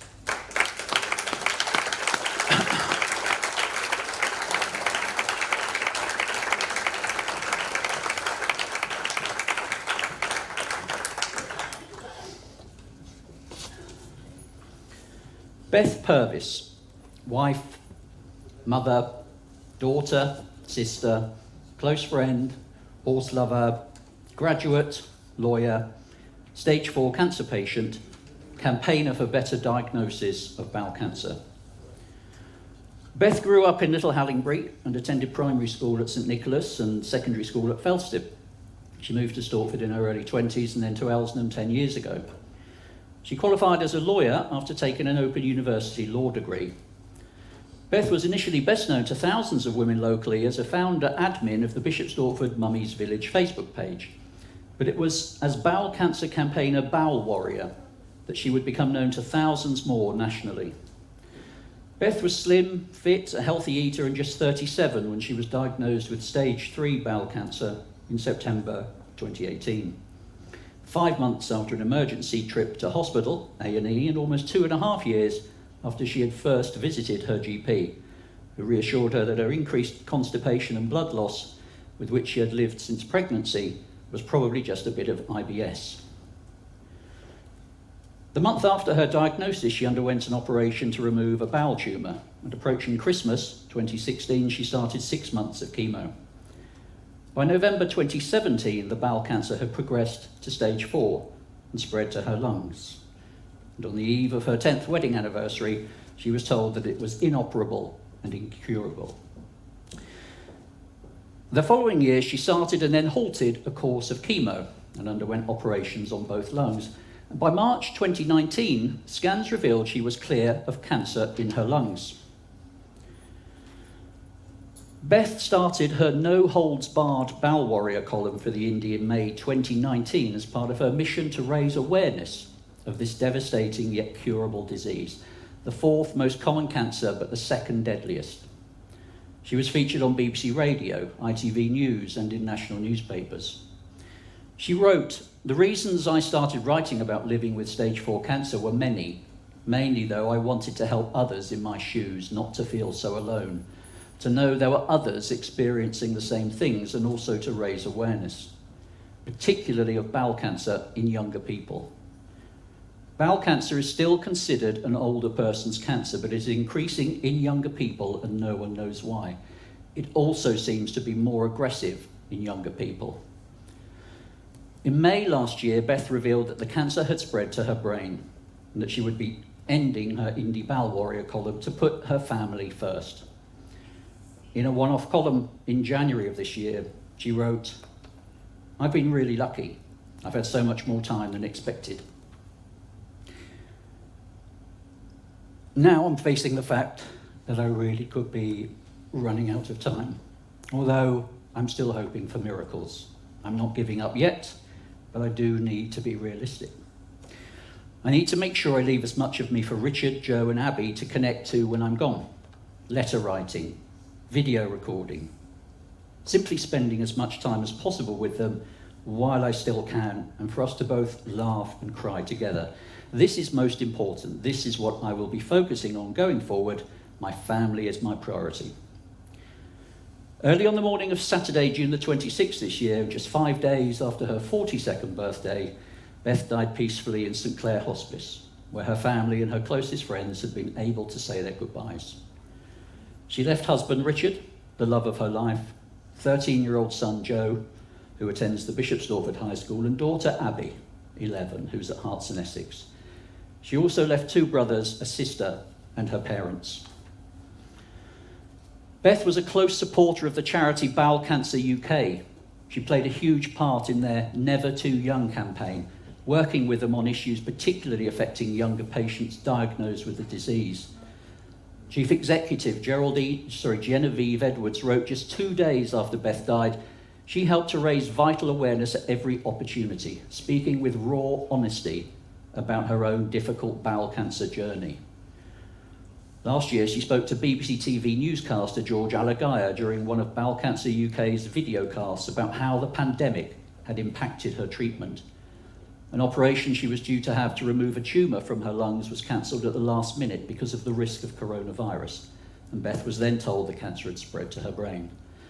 Beth believed that if, back in 2014, she had kept a diary of her symptoms, her GP would have taken her seriously and referred her for further testing sooner. Bowel Cancer UK collaborated with Beth to create the Symptoms Diary, to help keep track of a person's symptoms before they visit their GP. And when the diary was endorsed by the Royal College of GPs, Beth said, "I hope this will help to either rule out bowel cancer or that a person will be diagnosed with the disease early when treatment has the best chance of working." Genevieve Edwards said, "We're so grateful to have known Beth and to have worked with her over the last 5 years. Her support for people with bowel cancer has been selfless at all times, and she has left a lasting legacy, helping others like herself now and in the future. Others like Alice Hamley, a 42-year-old mum from Sawbridgeworth who had worrying symptoms and made an appointment with her GP after reading Beth's blog. Again, initially the GP told her it was nothing, But Alice had a nagging feeling and went back to tell her doctor about Beth's story. Tests and scans revealed Alice had stage 3 bowel cancer. She needed an operation to remove a section of bowel and surrounding lymph nodes, plus a course of chemo. But ultimately, it was caught early enough for Alice to be given the all clear. Beth wrote in one of her indie columns, "When Alice told me she was all clear, I cried happy tears." This is why I share my story, so that people like Alice can catch their cancer before it's too late. Sharing stories and raising awareness works. Alice owes her life to Beth, and even though she's no longer alive, Beth will continue to save lives. The final word is from Beth herself. "I will leave you with one last message. Know your body. If something doesn't feel right, then get it checked, and don't be fobbed off. Trust your gut." Ladies and gentlemen, here tonight to accept Beth's award of Person of Courage is her sister Lara, her brother Ian, and her father David. Please come to the stage.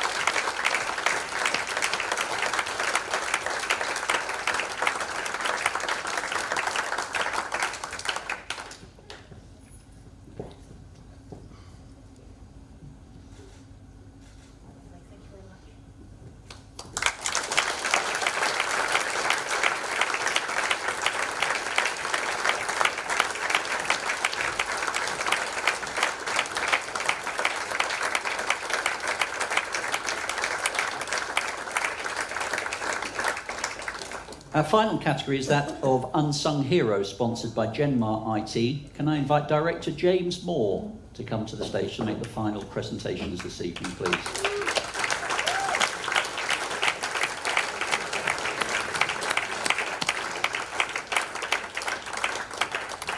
Now, as the COVID-19 pandemic swept across the country in March last year, the medics on the front line faced a desperate shortage of PPE.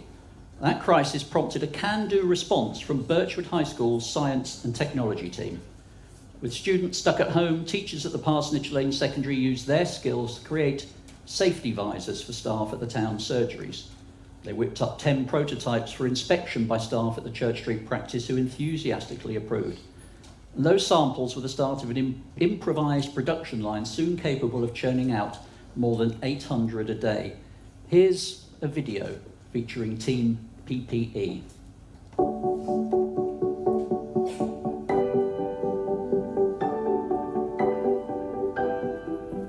I'm Dr. Sean Stanley. I'm a GP in Bishop Stortford and one of the partners at Church Street Surgery, but I'm also the clinical director of the Primary Care Network, which is an alliance of 5 practices that work locally, and we were asked to set up the vaccination clinic here at the Bishop Stortford Football Club way back sort of beginning of December last year, and started vaccinating just prior to Christmas last year. There was nothing here but a football club and a lot of will, and with a lot of effort and a lot of time, we kind of got this thing up and running. Had a few teething problems. I don't think it was perfect at first, but then we got flying, and I think we did about 30,000 vaccines here in the end. It was extraordinary how many we did. We didn't do so many in the summer. We thought we'd have a little rest, and now we're back up and running again, and back in today. We've got another 450 people coming through to have some booster jabs done. But we also do all the housebound COVID vaccinations and all the vaccinations for people in the nursing homes and some of the residential homes for people with learning disabilities, etc. And so we've been really proud of what we've achieved. But in particular, I think we've been most proud of getting to the most vulnerable people who don't have, transport to be able to get to other places, or we don't have the means to do. So we've done a whole day of learning disabled patients one day, which was really moving and lovely. And so we've all been really proud of what we've achieved here. But of course, it's not just me. I mean, there's a whole team of people who work with me, all of whom I'm incredibly proud of. We've had so many volunteers who've done a lot of the admin with us. The nurses have worked flat out to do the actual vaccines, and for them I am eternally grateful. And of course I've got this operations team behind me in the form of Liz West, Nadia Howard and Sarah Carter and Debbie Ryan, all of whom have kept sort of wheels on the bits I don't understand about appointments and texting and all those bits. They cover all of that. And it's been incredible. We've learnt to use new computer systems, we've learnt to create new ways of flowing people through and keeping space, and it's been extraordinary. It's been an extraordinary journey, and one that I'm really proud of, because we were using a vaccine which had never been used before. We have to mix the vaccines, and so it was only given to certain sites. Anyway, suffice it to say we got through it, and we had so little wastage. We got so many people jabbed. So proud of getting all those people through, and I couldn't have done it without every single person who was a part of that team. It's just such a privilege, isn't it, to be recognised for doing something that we thought was so important. But that acknowledgement of the effort that went into all of that is just, it's really touching, and I'm really proud to have been able to do something that was worthy of the award, really, because I think that when you're in the middle of it all and you've given up weekends and evenings and everything like that, you kind of think, crikey, is this all worth it? I don't know. But times like these, you think, yeah, people did notice, and it did matter, and it did make a difference, and all of us, you know, and if I do win the award, it's really for everybody. It's not just for me, it's for every member of the team that got up in the pouring rain on a Sunday morning, wondering why we're here, and you're doing it for everybody. So I think it would be wonderful to win.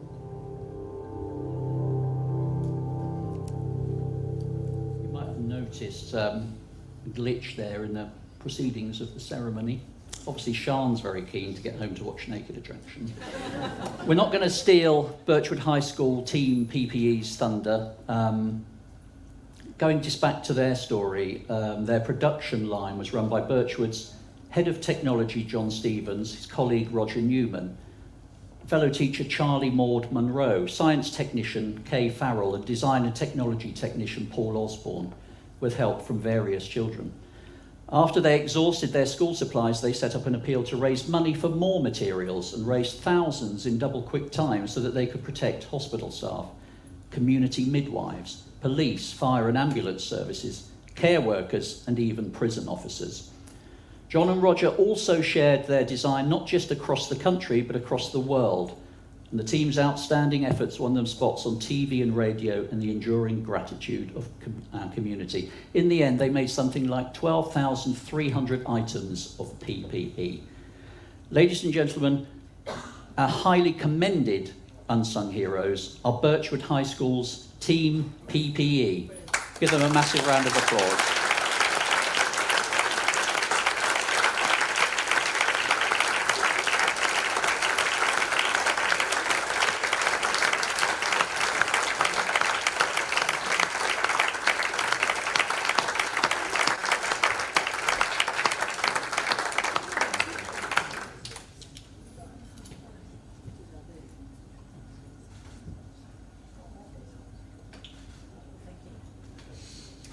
Congratulations, John.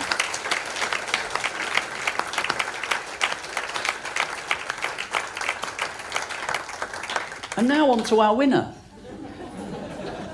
Again. Sean Stanley. Sean has overcome enormous personal hurdles this year and never at any stage neglected her personal commitment to the people of Bishop Stortford, often working 12-hour days amid criticism from the public nationally over GPs. In February, Sean's father, John, to whom she was very close, died of a heart attack. He was 77. A professor of surgery, he was her mentor as well as her father. Then in August, Sean's brother, also a surgeon, discovered that their mother Gail had a lump in her neck and diagnosed a malignant tumour. Sean immediately went to Lancashire where her mother lived, and brought her home and has been caring for her on a daily basis. Gail underwent 3 months of chemo and has radiotherapy to come, but she is currently in the clear, and we're delighted she is with us tonight. Gail said of Sean, "I'm so proud of the type of selfless person she is." Ladies and gentlemen, our final recipient this evening is Dr. Sean Stanley as the unsung hero of Bishop Stortford.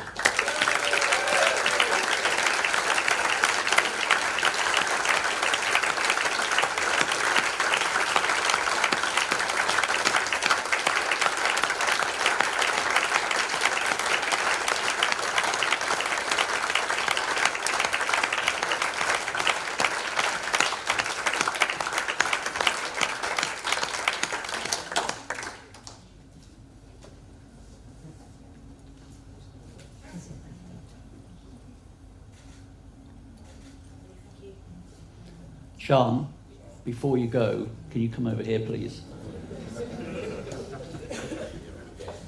Can you explain how that video mishap went? That's okay. We've got a video for you to watch. So, my name is Dr. Henry Grundy-Wheeler, and I'm a GP partner at Church Street Partnership, and Sean is one of my colleagues. I'm Dr. Afroz Sultana. I'm a GP partner and colleague to Sean at Church Street Partnership. So I'm Sarah Dixon, I'm the senior partner at South Street Surgery, and I'm one of the governing body GPs at the CCG, and I've worked closely with Sean over the last few years with the PCN and all the work that she's been doing with that. Sean is a remarkable individual. She's a fantastic clinician, she's incredibly caring, she is hugely dedicated to the partnership, the practice, the surgery, her colleagues, all staff, the wider community, and she is a tour de force. I've known Sean for the last 3 years since I joined this partnership. I think she is a wonderful person. She's a very positive role model. She's always been my role model ever since I started my job here. So Sean is a very enthusiastic individual. She's an ideas person. She's had some really great ideas and initiatives that we've been able to put into place in the PCN, which is the 5 practices in Stork Valley and Villages over the last few years. And we've really been able to deliver some amazing things that have come from those ideas. She has been a really positive in running the vaccination clinic in our community, and I know when this started there were lots of mixed messages in the mind about how this is going to go forward. She stepped in wonderfully well, very positive, and said we could do it. And here it is. She's made sure that it was a big success. And I don't think I have anything more to say in that, because the result itself is the evidence of how well she has done. So the vaccination programme in Stork Valley and Villages was a huge project, and Sean was really a key individual moving that forward, engaging nurses, engaging doctors, engaging the teams, getting the whole system set up so it would run safely and smoothly for everybody. And it's been quite brilliant. It's been quite amazing how well it has worked and how we've managed to see so many patients safely and efficiently through those clinics. And we're now carrying on still with the booster programme, which is quite amazing that we're still able to deliver to those patients who maybe can't get to those further away clinics. So it is it's a great initiative, and it's thanks to the work that Sean and the team have done that we've been able to deliver that. She just goes beyond how you would take care of someone. It's not just about your working environment, it's more than that. And I think she is just one person who you would always look at her and admire and say, this is how I want to be in all aspects of life. I think she is wonderful, and I really wish that she wins this award, because she deserves this wholeheartedly, and I think she deserves much more. And I really hope that we travel together, and I see that she has more awards than this. Thank you. Sean, I have no doubt that your toes are probably curling at the moment and that you're cringing, However, I can't think of a more worthy recipient of this award. The past 18 months has been ghastly for so many people and on so many levels. And yes, there's been a huge effort across the piece in all aspects of primary care to try and help through what has been completely unprecedented. But as they say, every ship needs a captain. And when a crisis hits, I feel I've witnessed two types of people. People that stepped forward and people that stepped back. And without question, you took that bold, firm, decisive step forward, and it's been a privilege and an honour to follow and try and support you in your efforts, which have been truly Herculean. You've saved lives, you've set up the hot clinic, which didn't exist as a concept, undoubtedly was of huge benefit to your patients and the community. And more than that, you've then gone on to help develop and orchestrate, plan, deliver the phenomenal vaccine rollout effort, which quite rightly has been very widely and welcomely received. And in no small part is that almost exclusively due to you plus the team. But without you, I'm not convinced this would have happened. I feel immensely proud to work with you, to call you a friend and colleague, and I can't thank you enough.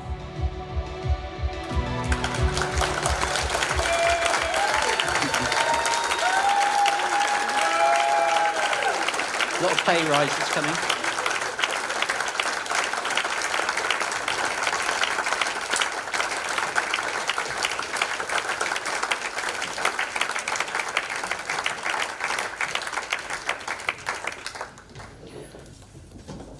Ladies and gentlemen, boys, that completes the awards for this year. This is a special night for all concerned with the Bishop Stortford Independent, and I hope you've enjoyed it as much as we have. It's great to be able to recognise the remarkable service, strength of spirit, and achievements of the people who live among us. And it's really great to be able to do this again after 2 years. I'd like to say a few thank yous. Firstly, to Paula Holland and her team here at Rhodes, Sarah, Connor, Nosheen, and the team out the front, Liz, for being such warm hosts. Sarah Monk, who's in the team here, came in here in her own time this morning to dress the tables and make this room look fab because she loves the event as much as we do. Sadly, she had to self-isolate. She is gutted not to be here. So if you are watching at home, Sarah, thank you, and can you give her a round of applause?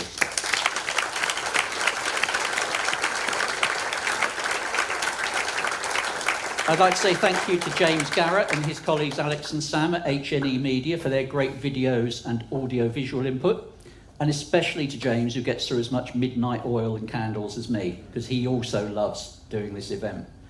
To Katrina Dodsworth and her home cooking business, Just Add Parsley, and her team who are in the kitchen. Can you hear me? Oh, how did you get there? Team Tagine, the Queen of Tagine and her meringue majesty. I'd like to thank the team at the Indy, especially my glamorous assistant David, who goes beyond the call of duty, who I know dips into his own pocket to make sure that this event runs the way that it does. And to Connor and Sinead, Dawn, Michael, Holly, to Christine and to Mark, and to Chris, and to Gigi and Fran, who answered a Facebook plea for spare hands tonight, and to Suzanne and Marina and, I'm sorry, what's your friend's name? Pardon? Claire, thank you very much indeed. I'd like to thank photographer Vicky Lintz for working through the pain barrier to make you feel glamorous on the red carpet at the start of the evening and on stage, and sincerely to all the sponsors. The 5 ever presents, since the first awards in 1918, who took a gamble and backed us with this event and who say yes immediately when we ask them if they want in next year. Darren Hayward at Knockholds. I passed him many months ago in the courtyard at Coates and I said, oh, Darren, do you want to be involved in the Indies this year? And he said, yeah, that's it. That's the extent of the negotiation that we have to have. I'd like to thank the 4 who bought in 2019, all of whom were back this year, and the 3 new sponsors who got on board in 2021, and all of whom we hope will be with us again. I know it sounds cheesy and corny, but seriously, we couldn't do this without your backing. And finally, thanks to all of you for attending. I'm just going to ask you all to do one thing. Before you go, a little plug. A special supplement will appear in next week's Indie. Please buy it. We need your ongoing support. In addition, photos and videos will be appearing on our website. The footage of this event will sit on our Facebook page in perpetuity, so you can refer all your family and friends. You can watch the good bits, you can watch the bad bits again, and just revel in the warmth of this evening. Finally, a request to all our nominees. What we'd like to do is to take a group photo on this stage. Vicky is going to make her way, if she hasn't already, well, there she is, up to the balcony, because we want a massive group photo. So if I can invite you all up, and anyone else who wishes to, thank you once again for attending, and I wish you all a safe journey home. Good night. Winners, highly commended, come up here.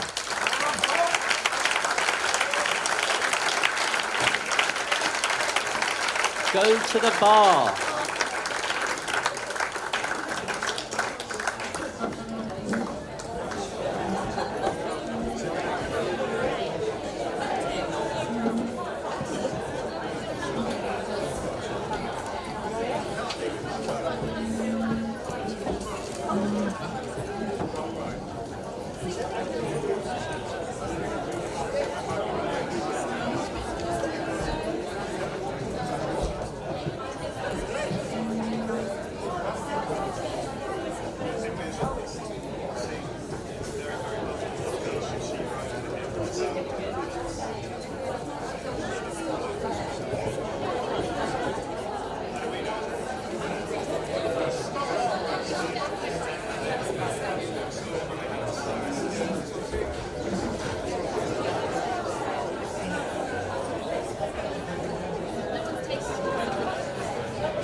Please take a couple of steps to your left. No, your left.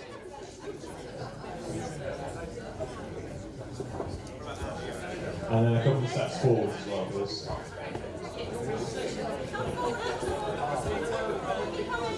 Yeah, keep going forward.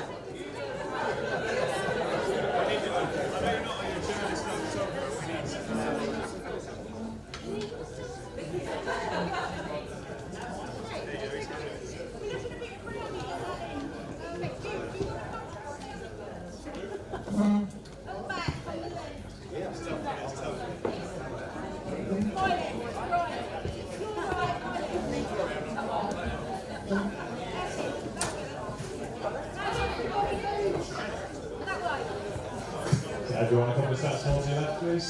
Your left. Everyone a couple of steps to your left, please.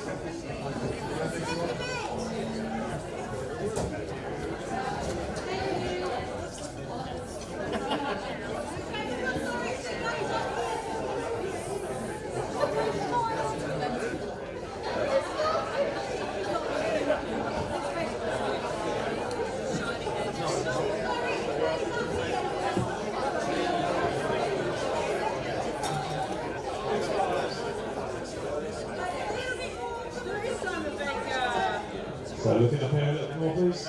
Big smiles. Everyone looking up.